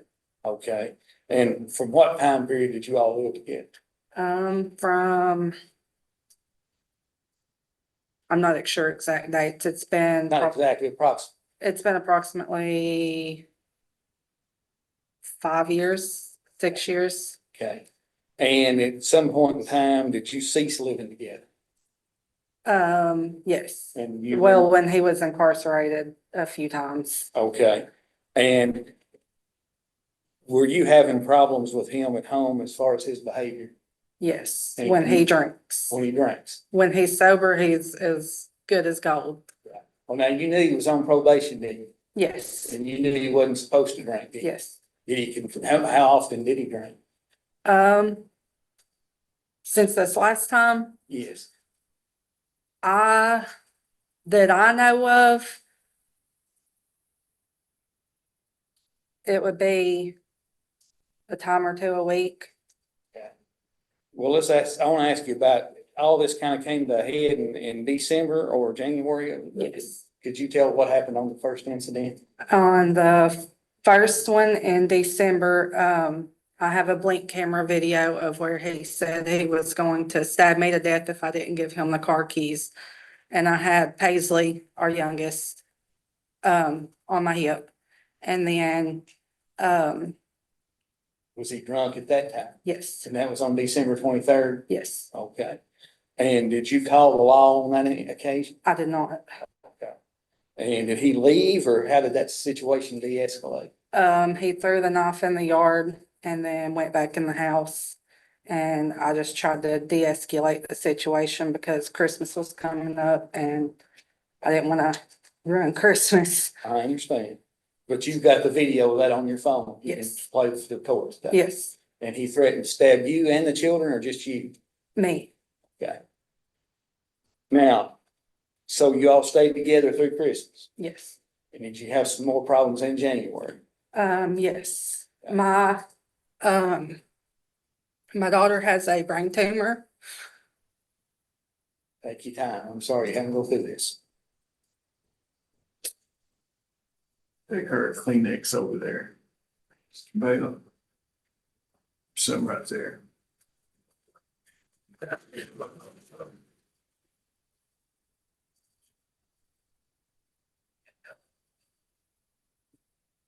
During our second week of treatment, my sister was staying at my house while we were in Nashville, and she was staying there when the power was out because she didn't have power, and she was going to watch the kids while he went to work. And the two youngest kids. And on the Tuesday, he was drinking, and I guess at sometime late or early in the morning, he called the suicide hotline, said he was going to kill himself, and there was guns in the house. Cops were there, and then the Thursday, of So that we're same talking week. about Tuesday, the 27th and Thursday, the 29th of January? Yes. Okay, go ahead. Thursday, he was calling me and telling me that he was, well, he had left and told my sister that he was going to a benefit or going to talk to his coworkers about a benefit lunch that they were doing for my daughter. But he was, I'm guessing, drinking at his friend's house. And, when he came in, he, tried to get my sister to leave and I told her to not leave without the kids. And, then he took off in, our friend Timmy's car. And Timmy and Brandon Poole were out looking for him, but they never found him driving. Did you talk to him on that night? He was messaging me, telling me that he was going to take Paisley, our daughter, to Ohio because where I'm in Nashville, that he was the predominant father, or he was the predominant custodial parent. Okay. Did he threaten you or threaten the children anytime after December the 23rd? No, Okay. But he continued to drink alcohol? yes, And was he intoxicated on the 27th or 29th when these incidents occurred? yes. Okay. My sister said he was. I was not there. I was in Nashville. Okay. But the law was called Yes. and that they looked for him both times. No, the first time they were called because of the, suicide hotline. The suicide hotline had called them. And then the second time they were out looking for him. Okay. So he called the suicide hotline? Yes. Okay.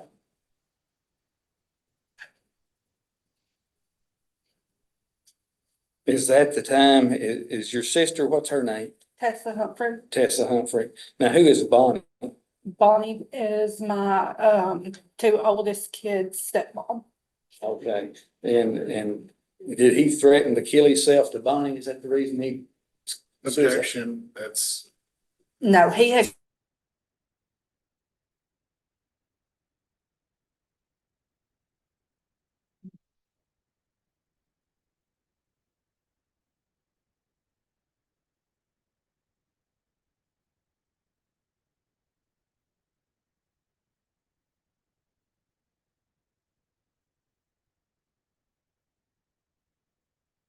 he called the hotline himself.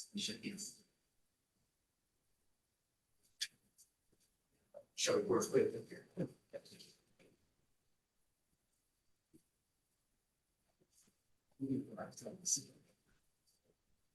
Make sure it comes through.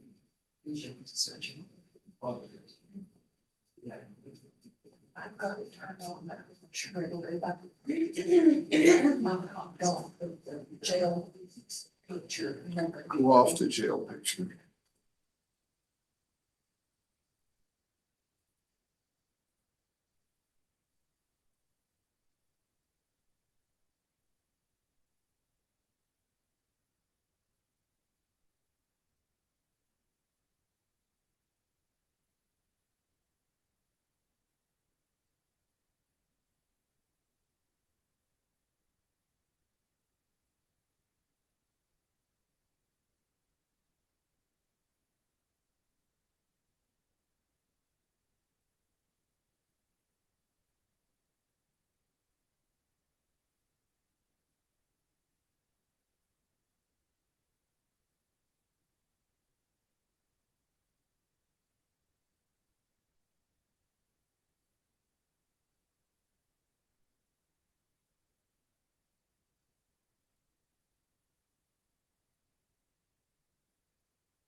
As I'm concerned, she can stay in the court. You can be excused, you can sit in the court.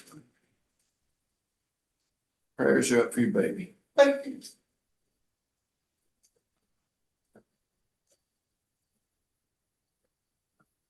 You have anything else, Mr. Stockton? I think that's enough. I've got an officer here who can testify that he was intoxicated. If the court wants to hear that. I'd like to hear it. Okay, I'll call Hunter Purdue.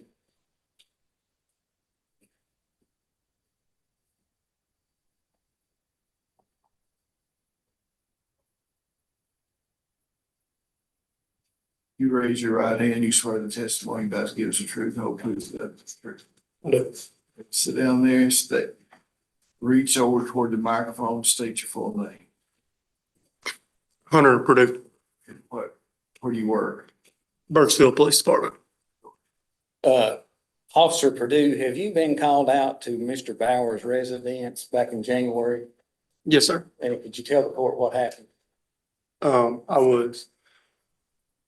My sheriff's deputy, Seth Stockton, Okay, has made contact with me early in the morning and asked to go assist with a possible suicide or attempted suicide. okay. Go ahead. And we drove out there and he was asleep. He was passed out asleep. We was probably out at the house for 10 minutes before we ever made contact with him because he was asleep by the time we got there. But Y'all wake him up? we did, yes. What was his condition? Drowsy. He was angry at us for waking him up, but me and Seth could both smell the alcohol off of him. Okay, did he appear to be exhibiting the behavior of somebody intoxicated or somebody been drinking? Yeah, sir. Okay. Did he threaten you all or anything or just anger? No, he did not threaten us. Okay. Y'all didn't arrest him or anything, did you? No. I don't have any more questions, Your Honor. No questions, just you to be excused, thank you. What else you have, Mr. Stockton? I don't think any other officer here.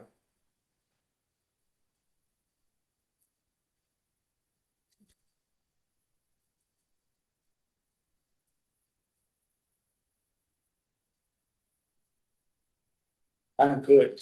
Officer Garner on, Your Honor. Okay.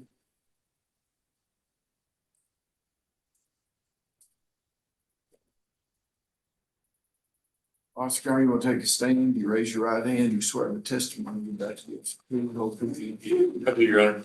Sit there and tell us who you are and who you work with. Officer Jeremy Garner with the Department of Corrections Division of Probation and Parole. Officer Garner, how long have you been supervising Mr. Bowers? I would say since 22, when he was originally pre-trial diverted on this case. Yeah, and he was granted shock probation on May the 23rd or 2024. Did you begin supervising him on shock? I did. And did he receive any treatment after he was released on shock? He was court ordered to do a 60-day ARC, inpatient rehab. I believe that was done by DPA. Okay. And then later on, you got down, did he have any violations that you've documented? January 27th, use of alcohol. Okay. And then the January 30th, the receipt of an EPO. Okay. Tell us about the January 27th, What year was this you're talking about? 2026, I'm sorry. On January 27, 26, Cumberland County Sheriff deputies reported to Mr. Bowers' address following up on a call regarding suicide concern. When officers arrived, they stated that Mr. Bowers was intoxicated and they believed that he had been using alcohol. When confronted, Mr. Bowers admitted to officers that he had consumed alcohol. On January 29, 26, Cumberland County Sheriff's deputies responded to Mr. Bowers' address again about drinking. However, this time he was also driving and borrowed a car. When officers finally found Mr. Bowers, he was under the influence. However, he was already home and no charges were filed. According to the signed conditions of supervision, Mr. Bowers is aware that he is to report any law enforcement interaction, and he failed to report that law enforcement interaction within 72 hours as directed by his signed conditions of supervision. So he never reported the January 27th or the January 29th, 2026 incidents to you? He did not. Okay. Um, And then you had the listing of the EPO, which. yes, Okay, yes. that's all I have, Question. You need to step down. I don't have the other witnesses. You have any witnesses? No, Judge. You make your argument. Yes, Your Honor, Mr. Bowers was granted shock probation in May of 2024. He went to rehab. Even though he went to rehab, he's continued to drink, and it's apparent from watching that video and from Miss Bowers' testimony that he's not a happy drunk. He's an angry drunk. He threatens to kill people. The law's been out there. He's threatening to commit suicide. He's a danger to himself and to others, and he should be revoked. Judge, I'm not gonna sit here and try to say that his behavior was appropriate or anything like that, but we did hear from her that when he's not drinking, he's good. He's a positive influence on the family and such, and there were no arrests. Officer Garner testified and didn't have any issues except basically what Ms. Humphrey had already testified about. He has been in jail for some time now. I don't have an exact, but it's at least, I'd say at least 60, probably 60 plus. We have been in contact with Spark about a bed. We don't currently have a bed letter, but it won't be any problem to get one. And I do think this is a case where, with the jail time, and he knows he needs to improve and do better. He knows he must. I don't know that he knows that. Is he gonna say anything? You don't have to call him, but I don't want you to tell me what he knows. Okay, well, I'm saying he has to. I believe that. I'm saying he has to too. I'm saying he has to, and I think, seeing this testimony here today, I think that's likely to hit home with him. Yeah. So I would ask the court to sanction him and allow him to go to treatment. Again, I don't know exactly how much time he's got in. I'm saying 60 plus, because this is his second or third time on the docket, so Yeah. it That's wasn't. right. Well, I appreciate what you have to say about him and your advocacy of him, but saying that he's okay when he doesn't drink is kind of like saying John Wilkes Booth is all right when he doesn't have a gun. I mean, this obviously he becomes a demon when he has this. I heard with my own ears, and everybody here did, that he threatened to stab this woman who has enough on her plate right now without having to worry about some guy getting drunk, threatening to stab her and take off with the kids and out drunk and stuff. She's got a baby with a tumor she's got to focus on. And I just think that his insensitivity to that situation makes me feel like that he's not going to be able to comply. So I'm revoking his shock probation and requiring him to service sentence. Thank you very much. Tanya Burton. Tanya Burton. Are you Tanya Burton? Yes, sir. Good morning. You're here for Morning. sentence. What's your year of birth? 1975. And the last four digits of Social Security 5085. Yes, sir. You're on 21 CR 00133. Have you had an opportunity to look at the pre-sentence investigation report done by probation and parole? Did they go over these papers with you up there? Counselor, did you- about your PSI pack. Yes. Okay, Counselor, is everything in there substantially correct? Yes, Judge, we've had a chance to review it. No substantive errors to report. Okay, are there any reason why she shouldn't be sentenced? No, Judge. Okay, she received 3 years pretrial diverted for a period of 5 years. Diversion was voided on February 26, 2026. So therefore, after reviewing, I think that the appropriate resolution of this is to sentence her to 3 years. As recommended in the original plea. I'm gonna waive the court costs because she's been incarcerated for a while. Thank you very much. Constance Cherry. Constance Cherry. For arraignment.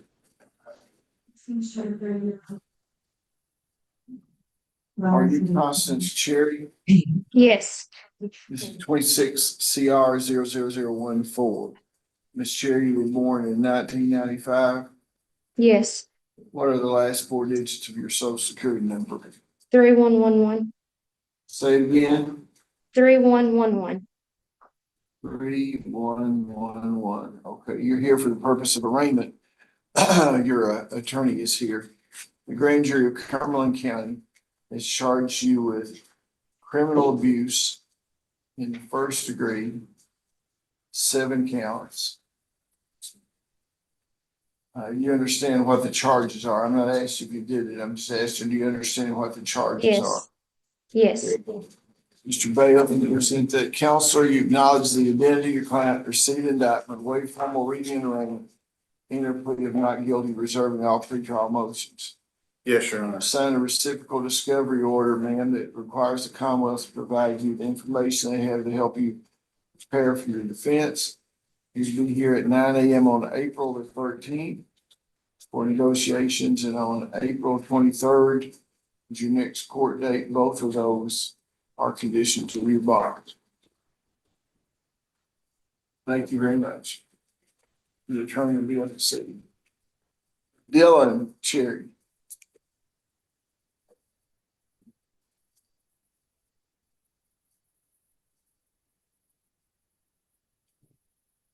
Are you Dylan Cherry? Sir. This is 26 CR 00013. You're here for the purpose of arraignment. You have a right to remain silent. Your attorney is here. Were you born in 1991, Mr. Cherry? Yes, sir. What are the last four digits of your social security number? 9680. Say that again. 9680. 80. Yeah. Okay. You're here for arraignment. You have a right to remain silent. The grand jury of Cumberland County has returned an indictment charging you with 7 counts of criminal abuse in the first degree, also assault in the second degree, wanton endangerment, 7 counts, wanton endangerment first degree, 7 counts. Possession of controlled substance, first degree, methamphetamine.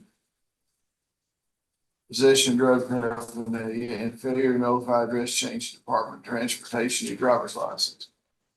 Mr. Bailiff, you present that. Counselor, do you acknowledge the identity of your client, proceed indictment, waive formal reading and arraignment, enter plea of not guilty, reserving all pretrial motions? Yes, Your Honor. I'm signing a reciprocal discovery order when I get it. We have a reciprocal discovery order on right here. Yes, it requires the Commonwealth to give you all the information they have to help you prepare for your defense.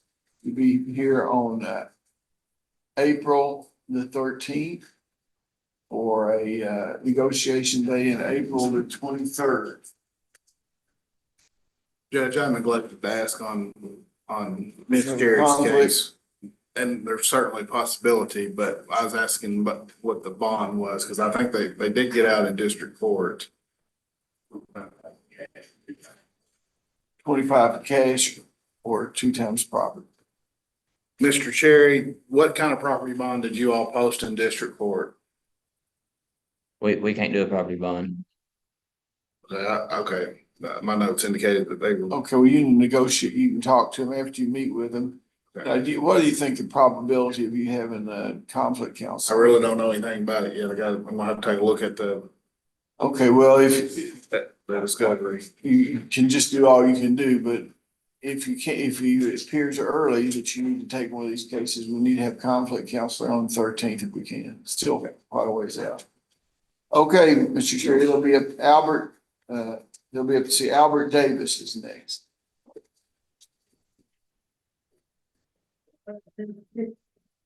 Commonwealth versus Albert Davis. 26 CR 0019. Are you Albert Davis? Yes, sir. You born in 1971. Yes, sir. Last 4 digits of your social security number are 8453. Yes, You're here sir. today for the purpose of arraignment. You have a right to remain silent. Your attorney is here. The grand jury of Cumberland County has returned an indictment charging you with trafficking in controlled substance in the first degree, second offense. Possession of drug paraphernalia, failure to eliminate the registration plate, and being a persistent felony offender as to the trafficking in controlled substance. You understand what those charges are? Yes. Okay, Mr. Bailiff. Counselor, you acknowledge the identity of your client, receive indictment, waive formal reading or interplea not guilty, deserving all pretrial motions. Yes, Your Honor. Sign a reciprocal discovery order, sir, that requires the Commonwealth to give you the information that they have, help prepare your defense. You'll need to be here on April 13th for negotiation, and on April 23rd. Your ex-court appearance at 9 a.m. Both of them, both conditions of your bond. Your attorney will be up to talk to you. Okay. Thank you. Richard Ferguson.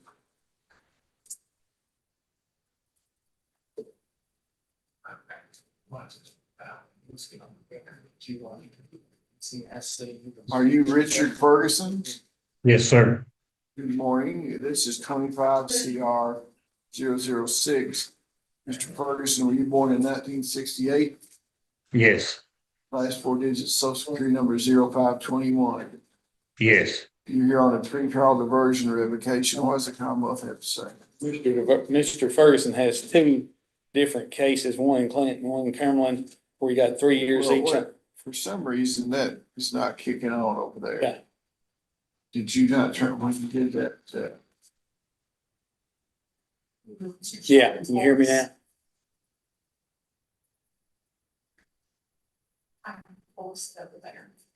Okay, just come it over here. Come on, let's stop. Please. Mr. Ferguson had 2 3-year sentences run consecutively for 6 years on criminal possession of forged instrument where he'd altered checks. He was placed into the Cumberland County Specialty Court. He absconded July of last year. We put him in NCIC. He was picked up in Putnam County. Evidently, we're just now getting him up here, and I'm asking that his diversion be revoked.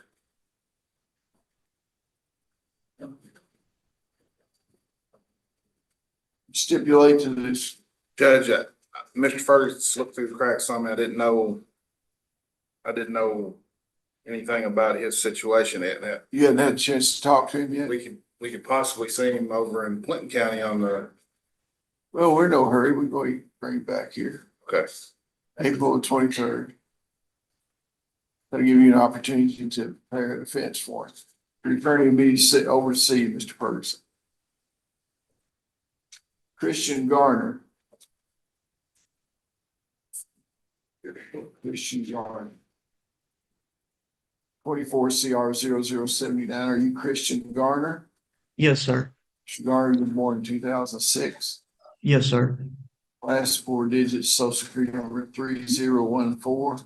Yes, sir. Okay, we're on a pretrial diversion revocation. What's the Commonwealth have to Your say? Honor, the Commonwealth filed this motion to revoke the pretrial diversion because he would not either get a job or do community service. Then when the motion was filed last month, he didn't appear in court, so an arrest warrant was issued.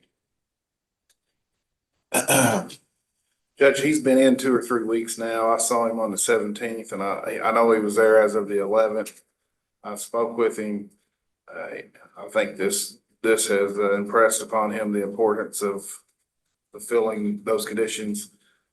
He's hopeful of getting a full-time public job soon, but he understands he needs to do the community service till He then. wasn't reporting, didn't appear here. Yeah, I think he was He reporting, reported, he did, and I don't know. but he wouldn't either complete the work requirement or do community service. And so that's the reason. You care if I talk to your client just for a second? Sure. What's the deal? Why won't you get a job? Why won't you do the public? I mean, you want me to send you to the penitentiary? No.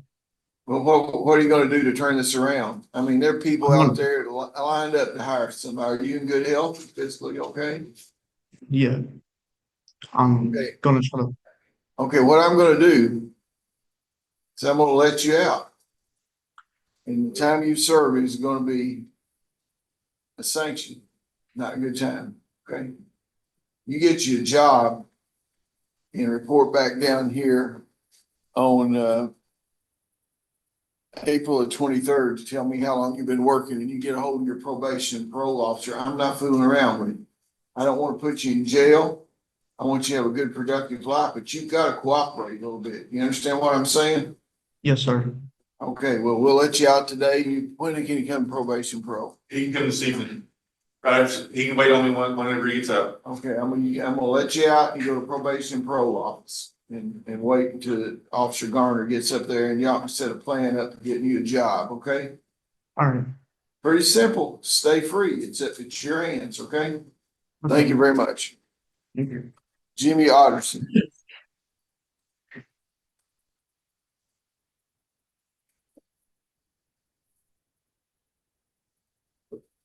Commonwealth versus Jimmy Otterson, 19 CR 0067 and 23 CR 0008. You are Jimmy Otterson, Yes, sir. born in 1991 and last four digits social security number 9087. Is that correct? Yes, sir. What does the Commonwealth have? We have a misdemeanor plea, Your Honor.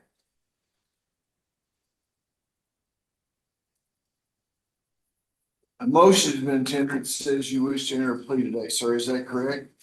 Yes, sir. Are you currently under the influence of drugs or alcohol? No, sir, I'm not. Is this plea freely and voluntarily given? Yes, sir. Are you the same person named in 19 CR 0067 and 26 CR 008? Yes, sir. Is your judgment impaired today in any way? No, no, sir. Have you discussed this matter with your attorney? Are you satisfied with his advice? I have. Do you believe you're fully informed about your case? Yes, sir. You understand that you do not have to enter a guilty plea. You have certain rights under the United States and Kentucky Constitution. Before I can accept a plea, I need to know that you understand those rights. You have the right not to testify against yourself. No one can make you say anything. Right to speedy trial by jury, right to be represented by counsel at your jury trial. The right to confront and cross-examine all witnesses called to testify against you. The right to produce evidence, the right to call witnesses in your favor. The right to appeal this matter to higher court if you lose, and the right to require the Commonwealth to prove on a reasonable doubt that you're guilty of charge against you. Understand that by entering a plea today, you give up those rights. You understand that? Sir. Now, I may consider the Commonwealth's recommendation, but I may apply a range of sentence by law. I don't have to accept the recommendations. And in the event that I do not accept the Commonwealth's recommendation and decide to impose a harsher sentence, you have a right to withdraw your plea of guilty and proceed to trial. Do you understand that? Yes, sir. Mr. Stockton, what is your recommendation? Your Honor, he will plead to wanton endangerment second degree, receive a sentence of 12 months, probated for 2 years. Probation will be supervised. He will have no contact with the victim, receive credit for 88 days in jail, and the probation in 19 CR 67 will be extended for 2 years, the shot probation. What was the amount of time being probated? A year? It'd be a year, 12 months probated for 2 years. Okay. Yeah. Is that what you agreed to? Yes, sir. Are you doing so because you committed the act charged in the amended indictment? Yes, sir. Okay. Knowing your constitutional rights to explain this, it's still your desire to proceed to enter the plea and allow the court to fix your punishment. You understand, but is that your signature? Do you have the document here? Somebody bring me the document.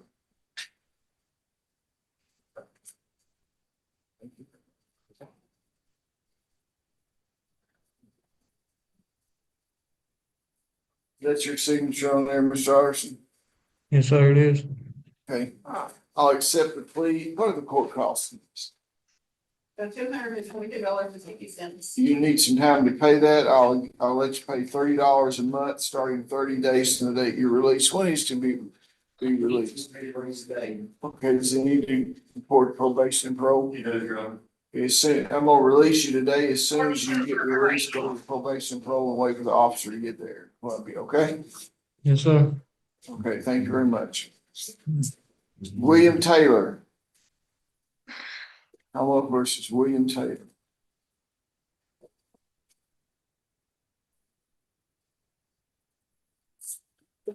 Are you William Taylor? Yes, sir. This is 25 CR 0084. Mr. Taylor, were you born in 1995? Yes, sir. Last four digits, social security number 3136. Yes, sir. Okay, we're here on a pretrial conference. Your attorney is present. What does the Commonwealth have to say? We have a plea agreement. It's It was a felony or? a felony. You what? Did you say it's a felony? Yes. Mr. Taylor, I've just been informed that a motion's been tendered, says you wish to enter a felony plea today. Is that correct? Correct. Sit up straight there, Mr. Taylor. Sorry, sir. Okay, well, we'll see you next month. Okay. I'm not Thank gonna you. have an attitude. You're not gonna pop any attitude on me. Can you sit there and act like okay, think you'd be all right? I said sorry. I wasn't trying to have an attitude. Okay. Are you currently under the influence of drugs or alcohol? Yes, sir. Is this plea freely and voluntarily given? Yes. Are you the same person named in indictment number 25 CR 0084? Yes, sir. Is your judgment impaired today in any way, sir? No, sir. Have you discussed this matter with your attorney? Are you satisfied with her advice? Yes, sir. Have you viewed the evidence the Commonwealth has against you? Believe you're fully informed about your case? Yes, sir. Okay, you understand that you do not have to enter a guilty plea today. You have certain rights under the Kentucky and United States Constitution. Before I can accept your plea, I need to know that you understand those rights. You have a Yes, right sir. not to testify against yourself. No one can make you say anything. You have a right to speak trial by jury. You have to be represented by counsel at your jury trial. The right to confront and cross-examine all witnesses called to testify against you. The right to produce evidence. The right to call witnesses in your favor. The right to appeal this matter to higher court if you lose. The right to require the Commonwealth to prove beyond a reasonable doubt you're guilty of charges against you. By entering a guilty plea today, you give up those rights. You understand that? Yes, sir. And I may consider the Commonwealth's recommendation, but I may apply to the range of sentence provided below. I don't have to accept any recommendation. Prior to accepting your recommendation, I will wait the pre-sentence investigation report on probation and parole. After reviewing that report, if I decide to give you a harsher sentence, you have the right to withdraw your plea and go to the trial. You understand that? Okay, Mr. Stockton, what's the recommendation? Mr. Hunley?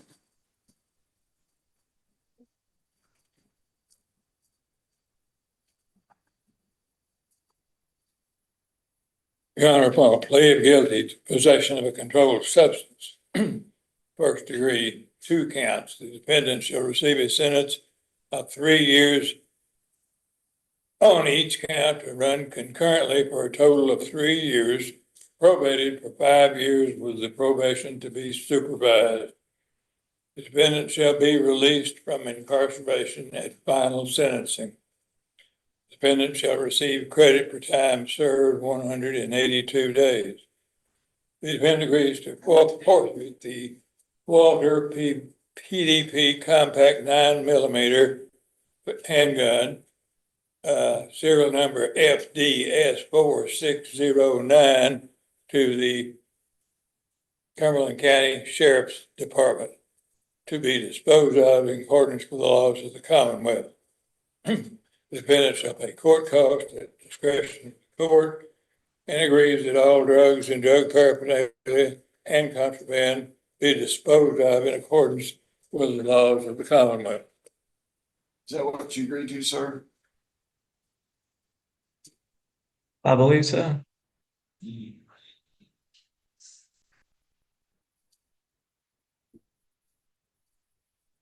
Are you entering this plea because you didn't commit the acts charged in the indictment as amended? Yes, sir. Are you doing so of your own free will? Yes, sir. Know your constitutional rights and still your desire to proceed and allow the court to fix your punishment within the range permitted by the law. Is that correct? Yes, sir. You understand by entering this plea, any future convictions would be enhanced as far as the range of penalty under persistent felony offender law. Yes, sir. Is that your signature on there, sir? Yes, sir. Okay, I'll accept the agreement order precinct. Done by probation and parole, and you'll be back here on April the 23rd for sentencing. Thank you very much. Carol Walker, Thank you, Your Honor. That's all I have. May I be excused? have a blessed day. You too.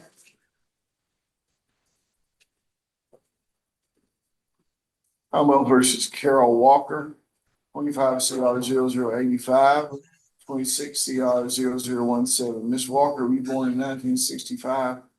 Yes, sir. The last four digits social security number 9875. Yes, sir. Okay, we have a pretrial conference and an arraignment. On the arraignment, you have a right to remain silent. Your attorney is here. The grand jury of Cumberland County is returning an indictment charging Ms. Walker with burglary in the first degree, theft and lawful taking of disposition, theft and lawful taking of disposition, and criminal mischief in the first degree. You understand what the charges are? Yes, sir. I'm going to sign a reciprocal discovery that will require the Commonwealth to provide information to help prepare for the defense.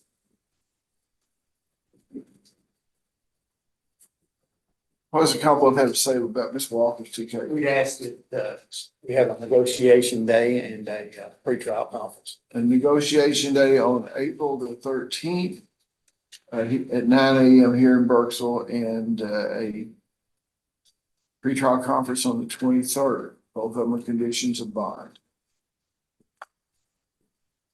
Thank you very much. Austin White. Commonwealth versus Austin White.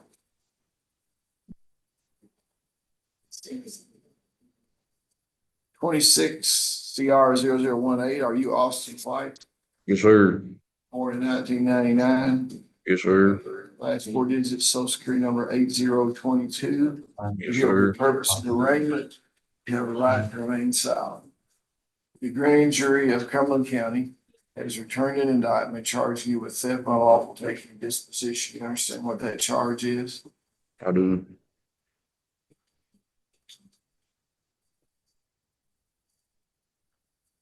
Counselor, you acknowledge the identity of your client, received an indictment, waive formal reading, arraignment, enter a plea of not guilty, reserving all pre-trial motions.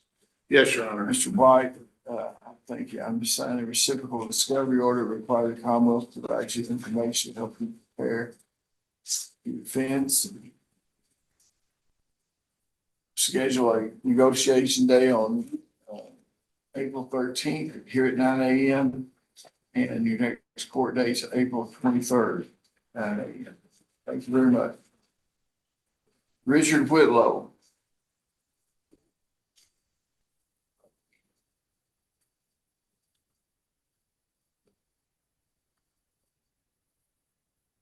Are you Richard Whitlow?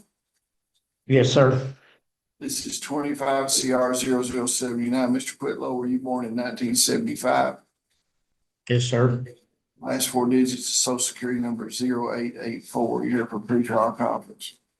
Judge, he's got a possession case over in Barron County, and I think he's gonna see them next week. That has some influence on what we're doing here. I think we'll have this wrapped up, or won't, one way or another, with one more pretrial. That's fine. We wouldn't change the, see what the fund. You might, under the criminal rules, I believe, the judicial economy, roll them into one court. So if you want to bring them over here, take them over Well, I there. think the judges would have to I agree. do that. Either way, we'll take him, you can send him over there, either one. Okay. Okay, Probably be the, he just got a possession there, we probably want to bring him here. 20, you be back here on the 13th of April for negotiation and the 23rd for the next court day. Mr. Whitlow, they're gonna contact, see if they roll these two charges into one court or the other, so you might try to wrap them up together, okay? Your attorney will be over to talk. You don't have to do that, but he'll talk to you about that. Nicholas Ray. Howell versus Nicholas Ray. Are you Nicholas Ray? Yes, sir. This is 22 CR 0016. Mr. Ray, were you born in 1999? Yes, sir. The last four digits of social security number is 1919. You're here Yes, for sir. sentencing. You had Yes, an sir. opportunity to look at the President's investigation report done on probation and parole. You seen that? Your PSI packet. He's Yes. Yes. Okay. Have you gone over this with your client? Yeah, we went over it on the 17th. Is it substantially correct? It is, Judge. Is there a reason why he should not be sentenced? No, Your Honor. The defendant was pretrial diverted for a period of 5 years. Originally, diversion was void on February 26, 2026.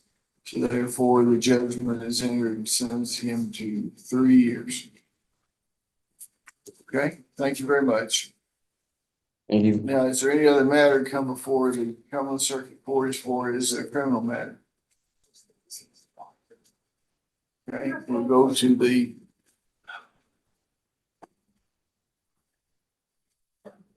diversion docket. No, yeah, let's go to the diversion docket. Commonwealth versus Tyler O. Rice. Commonwealth have any objection to that? Mr. Stockton? No. Diversion. That's one of the show cause.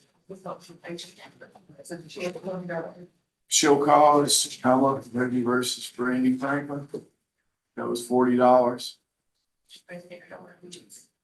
How far behind? She was over this one. We will continue to next month, consider a letter. Okay, that completes the Cumberland Circuit Court criminal. Let's go off the record. Yes, we need.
off, you know.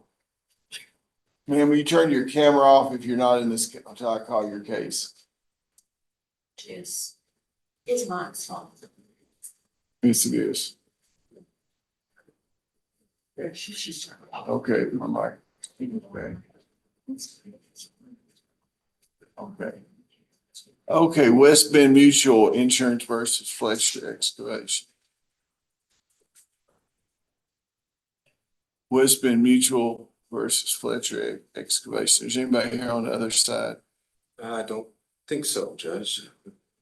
Yeah, I don't see anybody.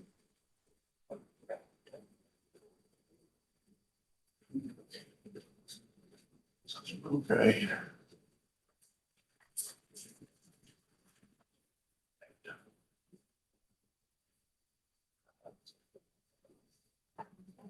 I will say that the parties had engaged in some. Mr. Sickle, are you on there? Mr. Sickle?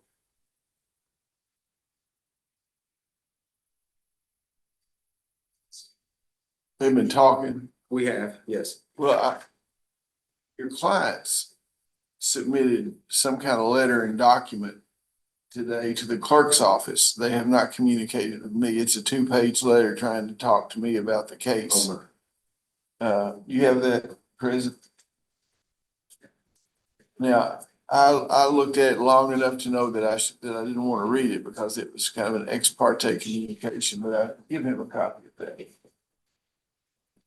I don't know exactly what brought that on, but I had been informed this morning that that had been provided to the clerk's office, but I did not know the substance of it or anything like that. So.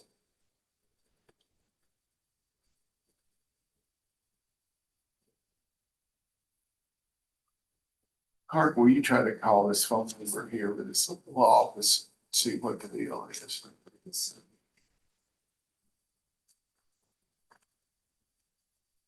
This law office down there. Just write that down, take a picture of it. I'll come back to the next case. Kohler versus Kohler.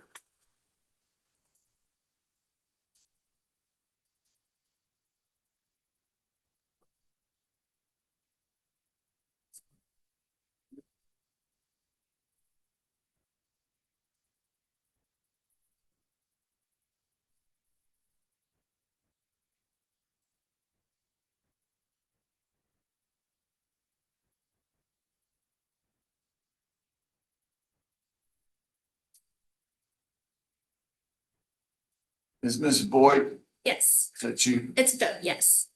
Okay, so you decided to come down. Yes, I do apologize for last time. It's okay, I understand what happened. My staff lawyer, who is not a secretary. And Oh, if you want to get on the wrong side of her, call her a secretary. oh no, I didn't, I thought she was the secretary. My apologies. I will definitely press. I got a little humor out of it myself. She didn't think so. And you represent the other side. Now, I've read all these things. Your little brief was longer than Paul's letters to the Romans. I don't know.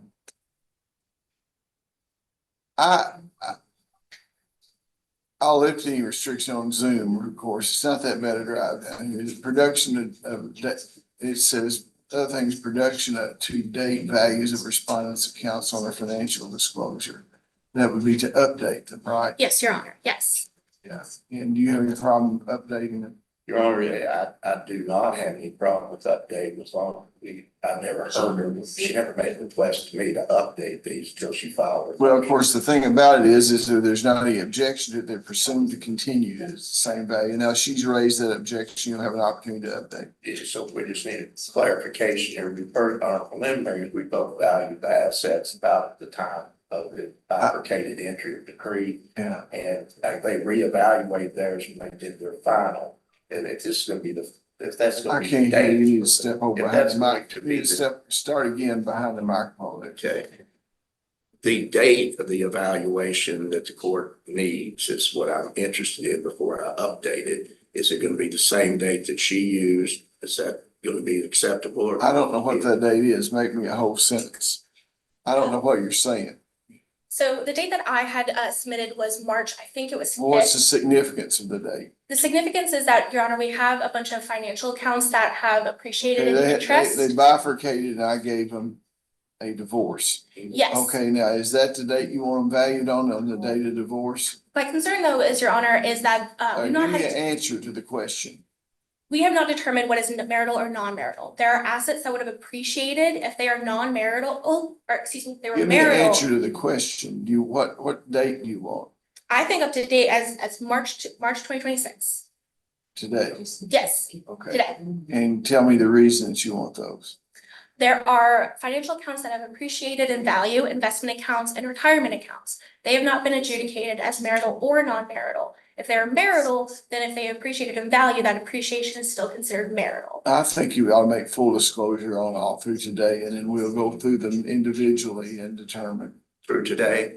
through today. Okay. Would you like me to submit updated as well? Mine were more early March. Yeah. Okay. Okay, and then y'all exchange those up through today, and then we'll determine whether or not they're marital or non-marital, or whether the appreciation happened during that time period.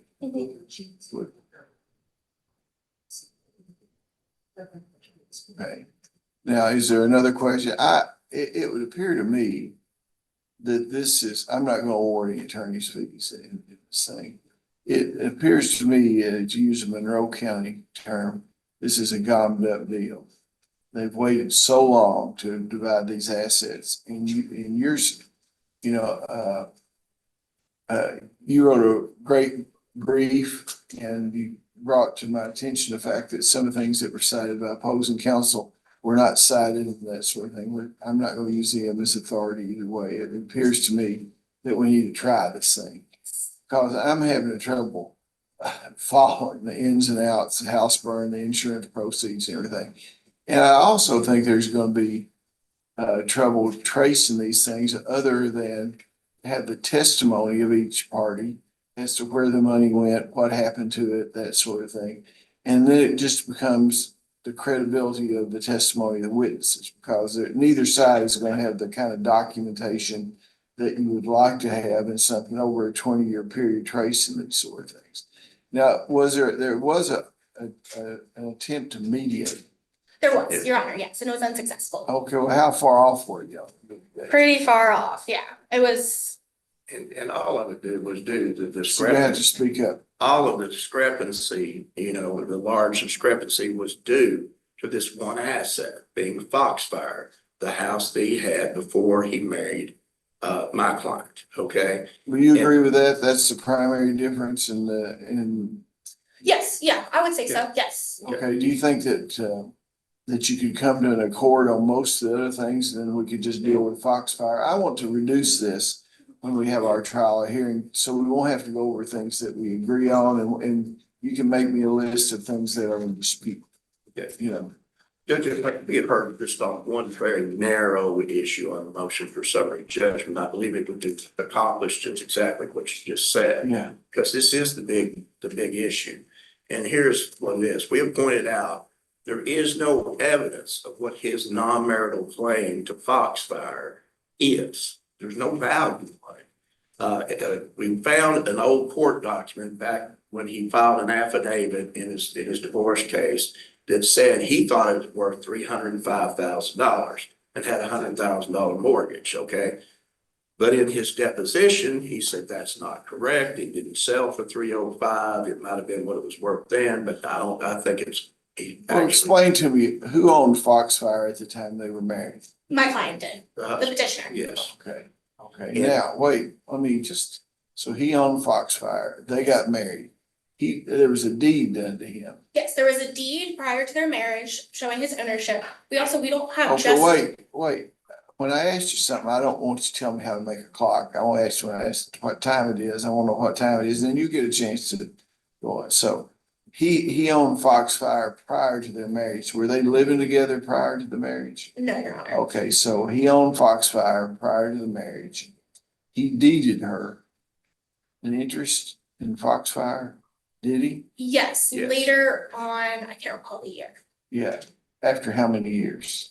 It would have been at least I think 2 or 3. Because that doesn't have anything to do with whether it's marital property or not. It was within 8 months of his divorce from his first wife that he married Miss Kohler and immediately put the property in joint names and they remortgaged it there. It was 2 years after they got married that she was added to the deed. Okay, The difficulty. okay, here's this, so he had this, now, where does her marital interest in it comes from where? The deed doesn't create marital interest. They remortgaged the property multiple times, added to it, improved it, and things of that nature. Well, mortgaging it does not add value to it.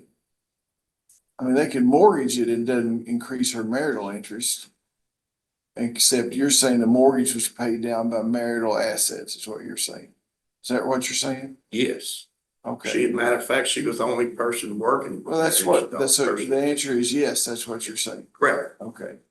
And so then they added to it with marital assets and that increased the value. So what we need to know is what the value of it was when the marriage happened and how much it was at the time of the divorce. Exactly. And the only Do you agree with that? Yes, I absolutely do. Okay, well, that, we've narrowed it down somewhat. Okay. We've done a whole lot of tracing and everything. We still don't know what the value is if it's not marital interest in that residence. That's the whole issue of my motion. Well, the marital, the value is the value of it at the time of the marriage and the increase in the value of it during the marriage and why it increased, We don't have the starting figure though, Your Honor. They had an appraisal done of its current residence by a real estate person. Why they didn't have a real estate person come in and appraise what the value of Foxware. Value is of what date? Huh? Value of this what date? I mean, you don't have a beginning value on it when they were married? No. We do have a beginning value. Okay, well, what do you say? What is it? Wait a second. The beginning value is $305,000. Where are you getting that amount at? From a consent order from North Carolina who the judge at that point reduced the value, they were trying to put it on the market for higher. The judge reduced the value to $305,000 in this consent order. So it's more than just an affidavit. Okay, wait a second. What do you say about that? Your Honor, that's exactly what I asked him in his deposition. Won't you agree to this $305,000? You signed an affidavit. You signed an affidavit. Will you agree to Yes. Okay. Do you agree with the $305,000? I don't agree with it at this point because he says that 305 value is not reliable. What did he say? He wouldn't say. Well, I'm saying it's 305,000. That's what I'll rule if they did. That would have been acceptable to you if he said it was. I don't know why he said that. But obviously these people don't like each other and both appear to be a little difficult, and that's okay. I'm difficult too. I'm not criticizing anybody, I mean, there are feelings and money involved in the thing. But do you have any objection to 305 being used as starting? This time, Your Honor, because 305, at least that we have a starting figure to Okay, use. so now we've accomplished that. We started at 305. Now, so the testimony will be from the starting value of 305. And then we'll have to have some evaluation as of the date of the divorce. And then if there's appreciation in the time period, what is the source? If it's just normal inflationary sort of things, or whether it was by virtue of mortgages that were done and improvements to the property. That's the evidence we need to take. You agree with that? Okay. Now, so that's one thing. You need to reduce this to a scheduling order. That's one thing we're going to decide. Now, once we got that, what's the next thing we got to do? Well, could we back up on that one just a second? Your Honor? Sure. At the we're saying it, the value of the house is $305,000. We also know that there was an existing mortgage of Well, $99,000. that has to be a part of it. Okay. And we also, 305, a mortgage of whatever it was on that date. okay. So then we also know due to their separation agreement with the first wife, that the wife had a 40% interest in the house and then her client had a 60% interest in the house. We did the calculation and came up. Okay, what happened to the 40-60? So they ended up Tell me what happened to the 40-60. Did she end up deeding him the property? Yes, 100%. She ended up deeding him the property, but he did not give her 40% interest. They had subsequent agreement after their separation agreement in which she took a walkaway offer. She received more from his Pepco account than what she was originally entitled to in the agreement. So it is our position that he had 100% interest in Foxfire at the time of their marriage. So you think the 305 represents what the value of 60% was? Is that what you're No, saying? I think the 305 was the value of the entire house. Okay, then what does it matter to you then? Minus 99,000 for the existing. And what does the 60-40 thing matter to you then? Because my client, when they got married, he had to get a loan to pay off his ex-wife. They got a mortgage against the house and used the money to pay off the ex-wife's 40%. But nobody knows what that figure is. So now he's trying to say it's some arbitrary, it was zero. And my client's saying, no, it was 40% of this 305. They're saying that it was paid for out of his retirement account. Right. Yes, Your Honor. So That would be a dispute. so that's a dispute. You're saying that she's saying it was other marital assets were assigned to the wife, the previous wife number, I won't say one because I don't know whether it was one. It was one. Previous to wife number one was paid for, but that in that case, the money that they borrowed either was consumed during the marriage or was used to improve the property. If it was consumed during the marriage, you wouldn't be entitled to any offset, it would appear to me, if she mortgaged the money and allowed it to be consumed by both of them on marital effects. So that sort of thing needs to be addressed. If they use the mortgages to actually improve the property, or if he made the representation to her that he was using it to pay off another interest, then I guess that makes the thing more complicated. I don't think there's any dispute, but that all the subsequent mortgages during the marriage were home improvement mortgages. Including the money that you say you used to pay off the ex-wife? Part paid off the ex-wife, part was to finish the house. Okay. And you say the house only needed some cursory sort of things done Yes, to Your it. Honor. Yes. See, it shows you I read it. That's true. I appreciate you reading that. I can't say most judges do. Don't send me another one that long. So, okay, so there's where we are on that thing. So that house. Now, what other marital property issues are we talking? We have two other non-marital claims, Your Honor. We have my client's premarital IRA, which is Charles Schwab, and his mother's Vanguard account. That was Is what? his mother's Vanguard account. That was So given his to him. mother had a retirement account that he inherited. Yes, Your Honor. Okay, now you don't claim any marital interest in those. There could be an issue to one, but I don't think there's any significant issue to his retirement account from his work at all. The one he received from his mother there could be an issue there, factually. Okay, tell me how that could be an issue. I'm not sure what it is, my client, there was something about whether it actually came from his mother or was another source of marital funds there instead of. Well, that'll be, you can put And that down as an issue there. The source of funds for the Schwab account? Yes. For the Schwab account. Okay, now what other issue do you have? Or sorry, you mean the Vanguard account or the? Vanguard account. Yes. The other was Schwab, there's no doubt about that. That was his work. Yes, Okay. yeah, so yeah, and we have those documentations for the Vanguard account. Okay. And then we have respondents' non-marital claims. It is our position that most of her non-marital assets are actually marital or quasi-marital in nature. What are you talking about now? She's got a first citizen's pension. She's been unable to show us what the value of that was She at the start. working at the time they were married? Yes, but we don't have a value at the time of marriage. Well, then there'd just be a normal quadro sort of thing done on it. No, that time period she was working, she wasn't working. Was she work up to the time of the divorce? How long has she been working? She's been working every single year of the divorce, Your Honor, except I think the last one or two, and then she went back to work after that, but Yeah. 27 some years of work. Something's basically unfair about him getting a piece of through quadro years that they were separated and weren't living together. But what's your position on that? You want part of that when they were still up through the divorce decree? I would say at least, up to the divorce decree, I think is what he's entitled to. I think you can maybe work out something if it's up to the date of separation. Because I understand your position. I mean, they've been separated for a while. Yeah. So Well, I understand your if position. you take it up due to the date of separation, we probably avoid that issue. Why don't you step aside and see if he wants to agree to that?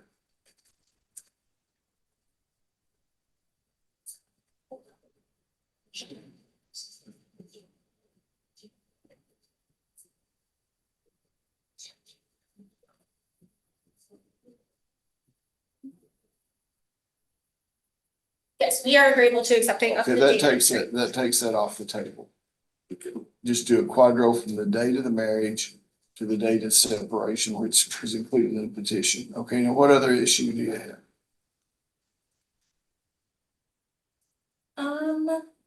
We have a Raymond James annuity that's in the respondent's name. I believe she's making a claim that it was rolled over from a premarital IRA, but it was purchased in 2010, which would have been during the marriage.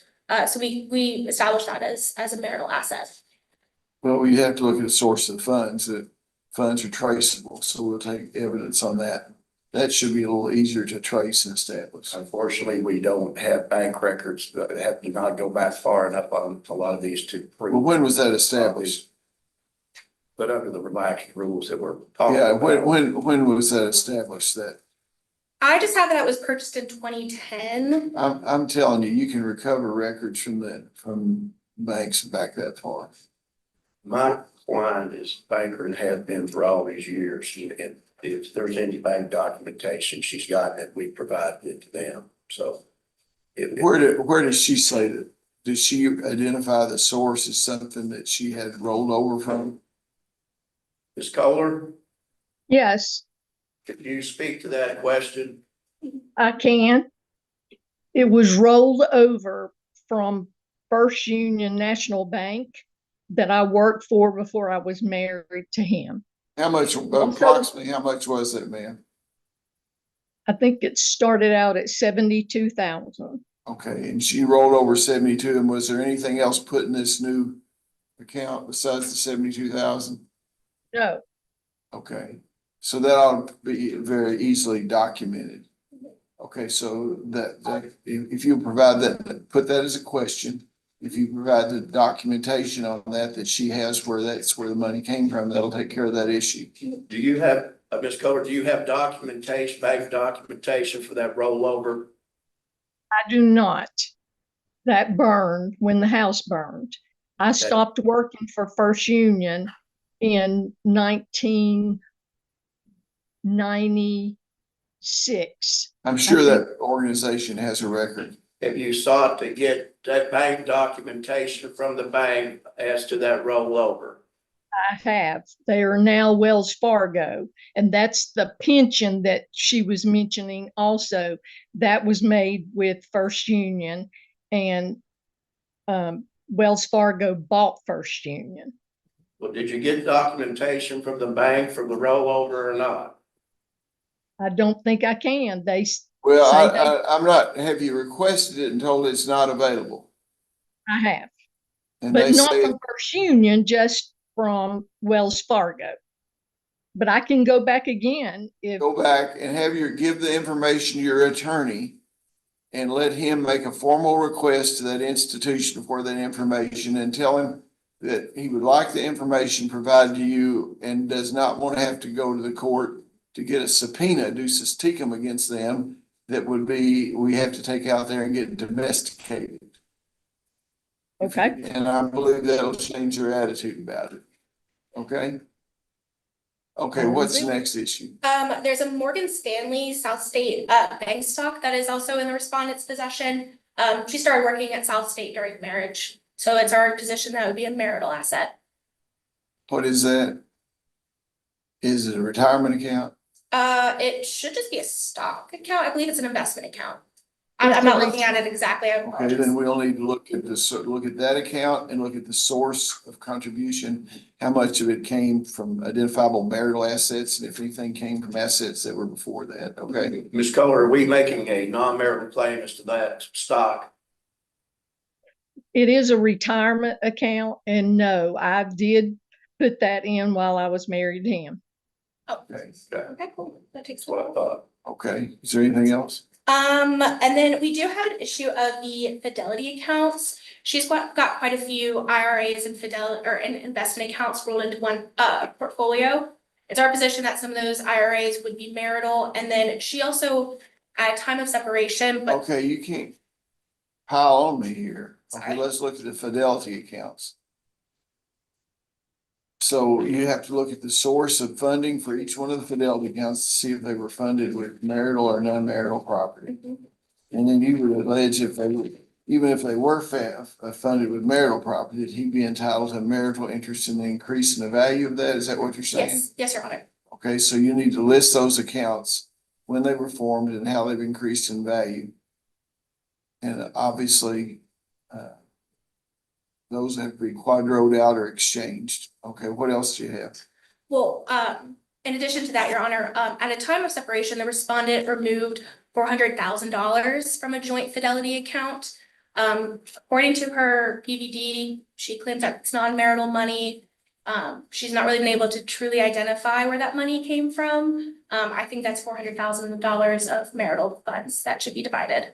It's an investment account. That's not a retirement account. Your Honor, I can address that. After Foxfire burned, okay, and the insurance money was paid, we can't trace it either. But we both agree that some of that money went into building a new home at Arden Lane. Well, what, I'll get to that issue. Like, that's where the 400 comes from, Your Honor. Arden Lane sold for about $800,000. They both divided equally into 400,000. And went their separate ways. He took his 400,000, put it in the house in Cumberland County. She took her $400,000 and put it in other accounts in her name. And then when they got back together briefly, she brought her home money in because she's going to live with him in his house that he spent his 400 on. She brings her 400,000 back in. They get in this domestic violence situation. She moves back out and takes her 400,000 back out. Okay. That's what happened. So the issue will be, what is the source of the 400,000? Yes, Your Honor. And if it comes from the insurance proceeds, which he split 50-50 with her, you'll admit that that's not marital asset, correct? Yes, Your Honor. My issue with that, though, is according to her PVD, it wasn't just one like lump deposit into the fidelity account. It was multiple, many different deposits. So that's why I'm concerned that it was not fully the money received from Arden Lane. So I would ask that the respondent produce documentation to show that these funds were from Arden Lane. And if they were from Arden Lane, yes, we would agree that that's not marital. Well, I don't really think it matters where they came from. Because if he took 400,000 and she took 400,000, it would appear to me that her 400,000 would be non-marital property. She could have it in 15 different accounts. Yeah. Or That's been our position, Your Honor. You know, She just has quite a few accounts, and I believe I have the deposit of. I wish I had more accounts too. But if I had 10 accounts and wanted to put $40,000 in each one, as long as they owned up to 40, he got 400,000. Yes. She got 400,000. Now, and how long after that was the separation? So they received. How long after that was separation? So 2020 was when they separated and sold the house. They combined assets in 2021. She took them again in 2023, 2024, 23. So they're 2 years. So 400,000. So unless you prove the contrary, if she testifies that he got 400,000 and she got 400,000, I'm gonna wash that probably. Just tell you that. Judge, that'll wash out the whole Foxfire tracing problem right there, because that's. Well, we'll see if it That's will. it. I mean, I don't, counsel. If that washes it out, they both got that money, 400 and 400, which they agreed on at the time. Yeah. If we wash that out, then we'll be down to this other pretty simple issues. Is that correct? Yes, I don't disagree, Your Honor. But again, my only concern is just, I think there's more in that 400,000 than what came from. Well, where's the rest of the 400,000? She's got quite a few other bank accounts. I think that 400,000 was it. Okay, well, here's the thing about it is if you wipe out 400,000, it doesn't matter how many other accounts they have. We'll address those other issues. She'll be able to claim 400,000 of non-marital property about all of her accounts, and anything that's left, she'll have to prove that they aren't marital property, and what increase in value of marital property was made during their tenure. Does that make sense? Yes. Step away to see if your client's follows there.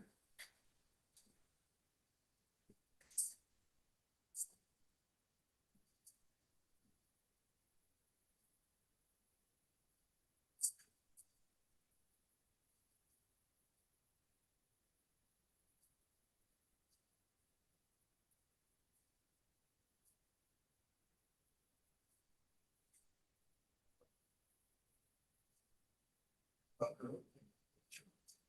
client does not agree with that. Okay, then we'll just take evidence on it. And what do you want us to take evidence on? Her have to prove where those accounts came from or what she did with the other 400,000? What she did with the other 400,000. Well, you can prove that pretty easily. Yeah, we've already given her tracing documents showing where she put her 400,000. Okay, well, I'll be glad to hear that. Okay. Is there anything else? The only thing that I can think that's been left out, and we've made this claim, is that parties were living in North Carolina at that time, and I believe that my client had a job and it was moving across the line into Alabama, I believe, at the time. Barely into Alabama. Barely, that's right. No, Georgia. Georgia. Okay, and they planned on filing, when they divide their property, file for divorce in Alabama to get to divorce quicker. I wish they'd done that. I wish they had too, but they did not. But in any event, they had been keeping separate finances for a long time prior to their What's the separation, point? dividing things 50-50, okay?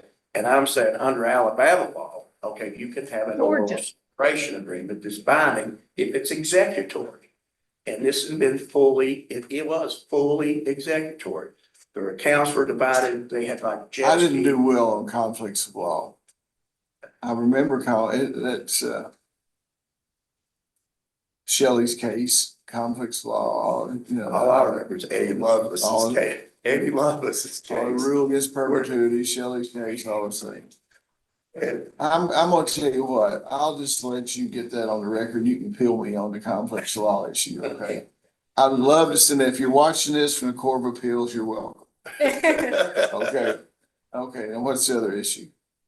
That should take care of all of our issues. Okay, now what I want you to do is the two of you go back there and reduce what we've said here to writing while you're still faced and bring it back in. We're gonna read it into the record and then we're gonna set a trial date. We could, in an alternative to doing that, Judge, I've been doing this lately, it really helps. Is your hearings are like on YouTube. Yeah, And I got this thing called Turbo Scribe. Yeah. And I can transcribe every word that's said in about 30 You seconds. can, okay, Yes. once you do that, and then y'all reduce it to judgment. Cause I might have contradicted myself sometime during the thing, it might not be clear. If you would like to draft that up, I would at least like to review it before it's filed. No, he's gonna go back there and do that and let you look at it now, correct? I can't do it right now. You can't? I'd have to go back to my office to do that. Yeah. And actually, my power's out today, so.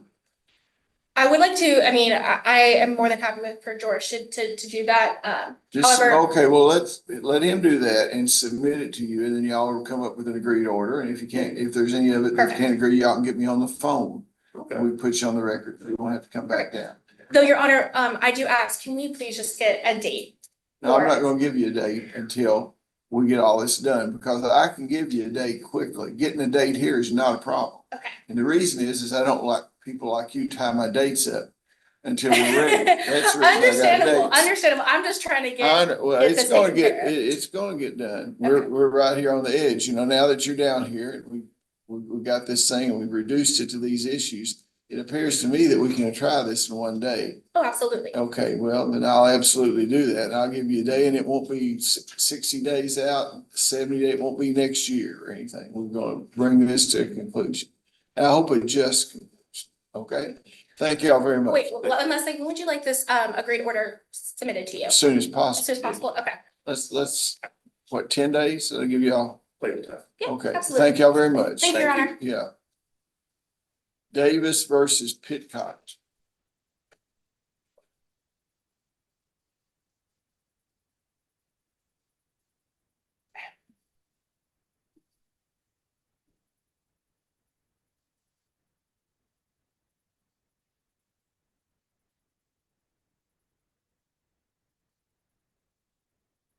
It'll take me a second or two to recover here.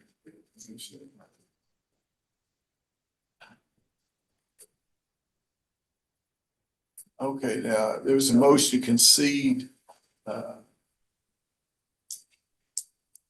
facto custodial situation, is that right? Yes, Judge, that is correct. Obviously, you have no objection to that. Judge, I believe you've already entered an order to that. Yeah, but I'm just Yeah, no, reviewing no this. objection. There was a de facto custodial situation. Now we're trying to work out timeshare. It also says to enroll children in a clinical setting therapy. Is that your two motions? Do you have any motions pending on this? We've not, but I believe you've seen a motion come in to intervene on behalf of the grandparent, so. Yes, Judge, and speaking of that, in the interest of judicial economy, I would ask that we please continue this until next month, but in the Ms. interim. Pitcock's mother filed, is that the one Angie Capps filed? Yes, Judge, that would be I it. saw it come in. I didn't read it. So we had to read it. But in the interim, I would request some temporary visitation as Ms. Pitcock. Let me do one thing at a time here. Is the motion Ms. Capps filed, is that for grandparents visitation or what's it for? What? I do believe it is, Judge, yes, that's my understanding. That's my understanding as well. Okay. What kind of visitation is taking place now? Well, visitation was taking place up until just about a month ago. It was supervised by the cabinet facilitating. And why did that stop? Well, below in district court, there was a drug screen that needed to be provided. Don't say below in district court because this is recorded. I'm sorry. Judge Christie will see that. I always say that, but that was where we got this case from, and so it was. Thank you, Judge Christie. Yes, thank you. Yes, so in district court, in juvenile court, there was a drug screen that was ordered on behalf of mom. Mom didn't for a number of months. When's the last drug screen she's had? When did you take your alcohol, Jessica? Did you take it in February? Yeah. I believe, Judge, she did take it in February. I don't have. How the much results. drug screens cost now? Somebody do them? She paid $100 with Premier Drug Testing in Russell County. Okay, well, what kind of, if she can pass the drug screen now, what kind of visitation your clients temporarily agree to?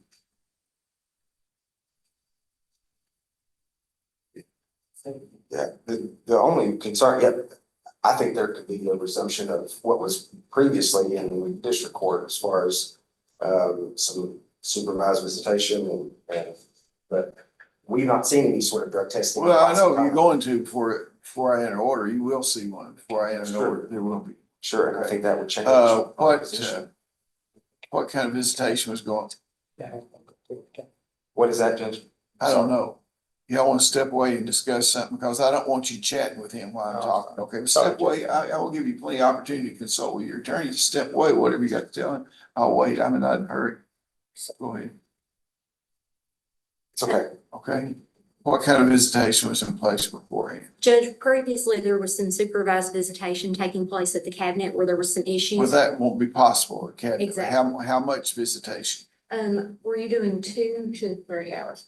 2 3-hour week visits. 2 3 hour what? Is that correct? No, 3 hours per week. 3 hours per week occurring twice a week. Okay. And the last time she has had contact with Well, her I children is didn't wait to January. wait. They told me when the last time visitation was, And we do disagree with Well, it it's being a okay. month ago. It's been a while. Exactly.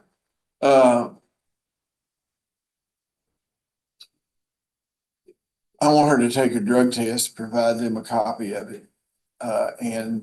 Once that's done, I'm gonna let her do 6 hours a week in her mother's home. In her mother's home. Okay. Ms. Donatus Stevens, is that right? Yeah.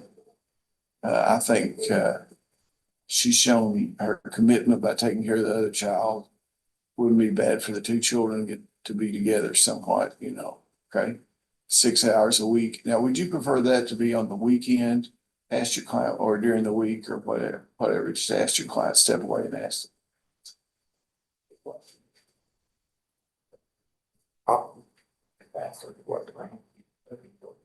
Yeah, I mean, it's not, doesn't matter to. What day it is? I thought I didn't know what their work schedule was or anything. I think it's more about the kids' extracurricular activities and that kind of stuff. So Sundays would be better then, right? Probably, That wouldn't interfere with extracurricular activity. Do you take the children to church? Yes, sir. Okay, well, let's say from 1 to 1 to 7 on Sundays, okay? 1 to 7 on Sundays. And that way you get an opportunity to take the children to church in the evening somewhere if you want to also. I don't know whether you do that or not, but there are all sorts of programs around. That'll be a temporary, and that's not me predetermining whether you'll even get that much in the future. I don't know. And then we got the intervention and thing. So we'll decide that. Now, how much time do you suggest that she's intervened? I guess there'll be a motion. I'll probably grant the motion to intervene, and then we'll need to set a trial up on this thing. Judge, potentially, I'm going to presume it's going to depend on how this case progresses as far as. This case will not progress unless there's a trial, because people feel very strongly about where they are.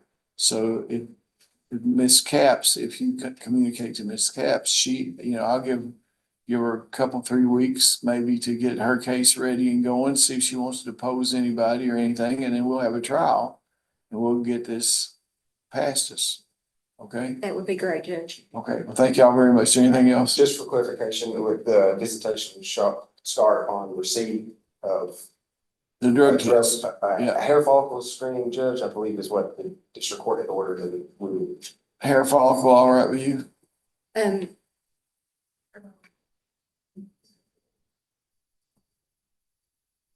I think the issue is maybe having the money to pay for that, Judge. If there's a way. How much is a hair follicle?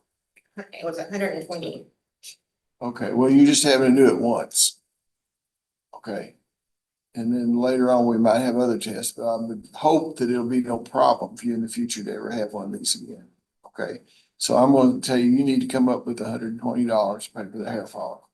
And I'm not gonna, if are you working anywhere now? No, I had a job, but they got a call.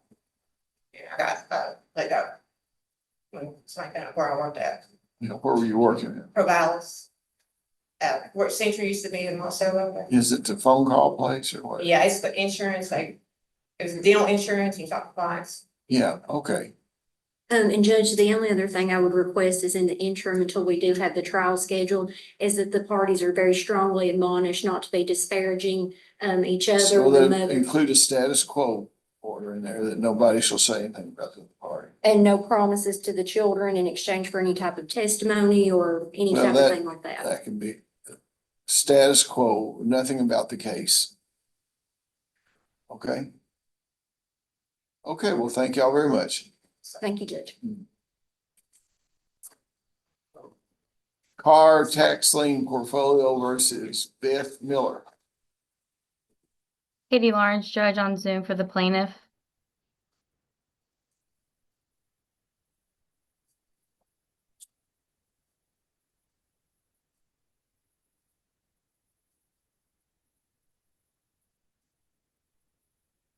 Okay, I think everything is order are you convinced? How was the person served? You look at the file, Madam Clerk. Yes, the details of each defendant that served is included in our motion, and then the certificate of default as well, if they're a default defendant. I can't understand you. You gotta have to talk directly into the microphone. The details of how each party is served, if they're a default defendant, it's included in that certificate. I know it is, but I've had a long docket today and it's been a few days. I'm not worried about anybody but Beth Miller. I think the rest of these people can take care of themselves. How does it show?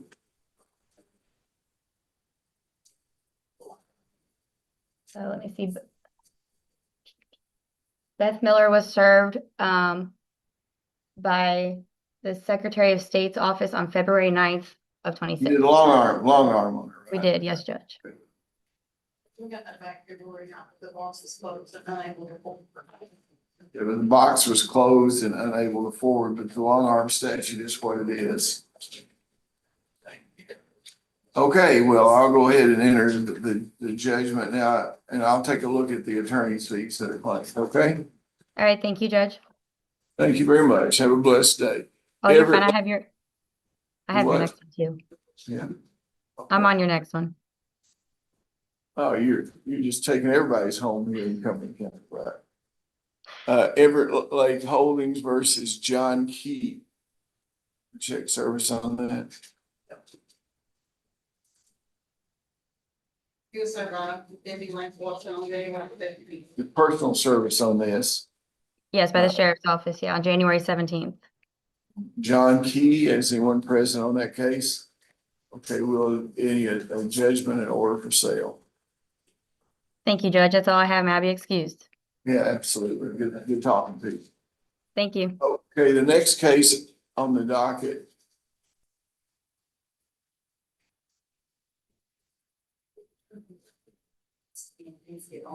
Whenever you're ready. Okay, that goes back to West Bend. Let's go back to West Bend.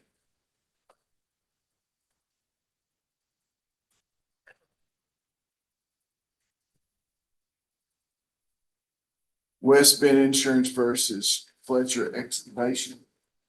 Did, Judge Mike Van Sickle for West Bend. I Wilkerson apologize, leave? I was not here. Where did Mr. Wilkerson go?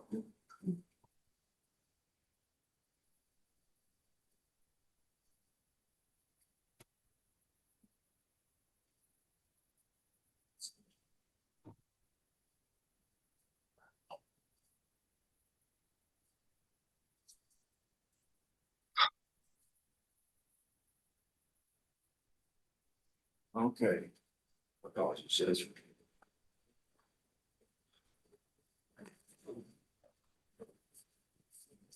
West Bend Mutual Insurance Company versus Fletcher Excavation.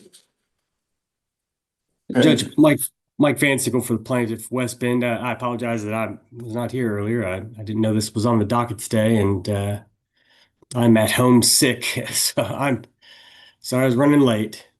Okay, no problem. And did you file anything in response to the motion? Judge, you had requested proof of payment and ledgers contesting the amounts paid. I, in good faith, and my clients in good faith cannot produce that today. And so that's where we stand. I mean, that was the court's request, and we're not able to produce that. Now, today, before you got on council, I informed Mr. Wilkerson that his clients have filed a document with the circuit clerk's office in which they tend to try to make some sort of arguments about the payment. So after I saw what it was, I didn't get into the document because it was kind of an ex parte communication that you haven't had an opportunity to see. I gave Mr. Wilkerson a copy of it, and I'm going to send you a copy of it. We'll have one emailed to you in case you have any comment on it. Thank you, Judge. I don't know exactly. You have a copy of that?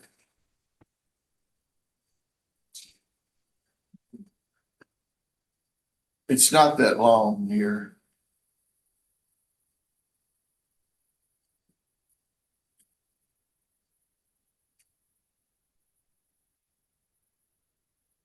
Judge, is it some sort of like a banking statement? This is addressed to the clerk and they file it, so I'm gonna have a copy of it sent to you. Thank you, Judge. I'm gonna give you an opportunity to take a look at that. You wanna make any argument against summary judgment right now, and I'll let Mr. Wilkerson make an argument against summary judgment. You've reviewed the document your clients filed, okay? I have reviewed it, but I would obviously like to have an opportunity to discuss this. I've known that this had been filed this morning, but I hadn't had. Well, they're just trying to help you.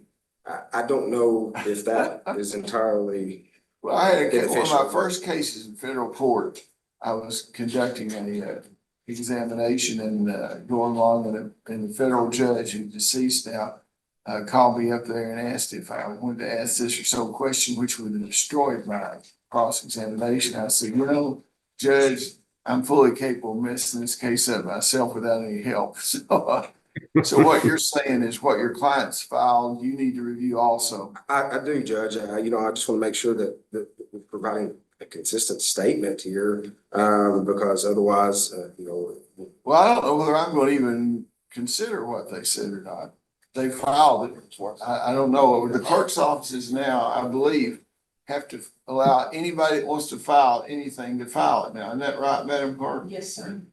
I mean, it doesn't mean the court has to consider it, but it has to be stamped and filed. Sure, Okay? sure, but it is a record. Well, let me have your argument and then I'll give you a few days after.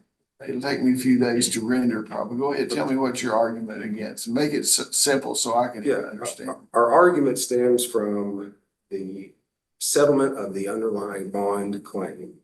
And that at the time that the claim was settled by West Bend, the surety, Yeah, to the material men subcontractor on Yeah. on the project, yeah. that the amount was in dispute, that the amount owed to the subcontractor was in dispute, and that the surety issued payment to the subcontractor, to the material man. In full in their claim, and you saying that they weren't entitled to receive that. That's correct. Not only the amount, but also under the own payment bond itself, the time had lapsed for the subcontractor to file suit. They were well past the contractual limitations period.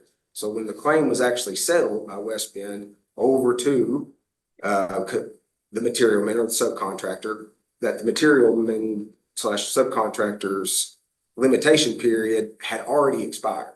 And So the purpose of the bond was to protect the owners against liens against the policy, not necessarily just to guarantee payment by subcontractors, is what you're saying. that's right? exactly what we're saying. And so then when the claim was paid by West Bend, they were under no obligation to do so because the limitations period had already expired. Per its own performance bond. Can you offer payment bond. proof of that? Yes, we can put the payment bond in the records and all of the Okay, invoices. counsel, what do you say about that? Well, Judge, I never heard that argument. I hadn't heard it today myself. I've been waiting for an argument. Yeah, I had not heard that argument from the Fletchers before. I know that the claim was made by Consolidated Pipe and Supply Company in 2017, and then after that claim was made, West Bend contacted the Fletchers and gave them, I think, 8 months worth of going back and forth between them and the claimant, Consolidated Pipe, saying, hey, Fletchers, give us some sort of proof that you don't owe this, because Consolidated Pipe had supplied well over 100 pages of invoices for materials that they had Okay, sent. well, I'm getting, I don't doubt that. Okay, so the issue is the purpose of the bond is to prevent liens from being filed on the construction project. That's the reason you do bonds, correct? I'm sorry, Judge, you broke up there. Say that one more I time. said the purpose of having a bonding company is to make sure that subcontractors don't file liens against the property that's being improved. That's the purpose. That's correct, Judge, to make sure. That's the purpose. Now, the issue is, did West Bend Mutual actually pay off a claim that could not have been perfected by a lien? And that's the issue. Judge, that's something I would have to look at the language in the bond. I don't believe so, Judge. I'd also have to look at what the statute of limitations on that is, but I don't believe so, Your Honor. Well, I know, I don't know. I don't know that. I'm gonna give you an opportunity to look at that because this is the first time I've heard that. Okay. And the thing about it is this, let's say that I provided materials and there was a dispute and I was told not to come back on the property by a general contractor and I was in dispute. My redress of my grievance would be to file a lien or to contact the bonding company. Are they mutually required or are they exclusive? That's what I don't know. You see what I'm saying? You go ahead in order to protect yourself. Is it enough to contact the bonding company rather than to file a lien? Does that make sense? Yes, Because they're claiming that this debt was paid off when the time period for perfecting the lien had passed. That's what your clients are saying, That's right? not only that, yes, we are saying that, but we're also saying that West Bend's owned payment bond itself articulates a limitations period as it pertains to claimants. Yeah. And that it had exceeded, by the time that this was satisfied or a claim was paid out by West Well, Bend. not till it was paid out. It would appear to me till the claim was made. That's when it told. That's correct. When the claim was made, told it. I mean, if there was a dispute about paying it out, you couldn't like delay people and defeat the claim. So I would, the two operative things appear to me is when the claim was made to West Bend by the subcontractor. And the other thing would be at the time the claim was made by the subcontractor, had their period to perfect the lien and protect their interest, had it expired? And if it had, does West Bend have an obligation to pay that if the subcontractor had not been diligent in filing the claim with West Bend in a timely manner? understood, Judge. And if the court would grant us some time to Yeah, I'll do. brief that, Judge. Let's come back here one final time here on April the 23rd. That'll give you plenty of time to look at that issue and y'all can exchange information on that and to see if there is some doubt about that, where it might come to some resolution on the thing. At least I'll be determined on what issue I have to base summary judgment or on what we'll have to take proof on, okay? That sounds good, Judge. Thank you. Okay, thank y'all very much. Okay, when I finish? It's me gonna break. Okay. Is there anything else come before the court besides this hearing? Okay, we're gonna take a break here for a second.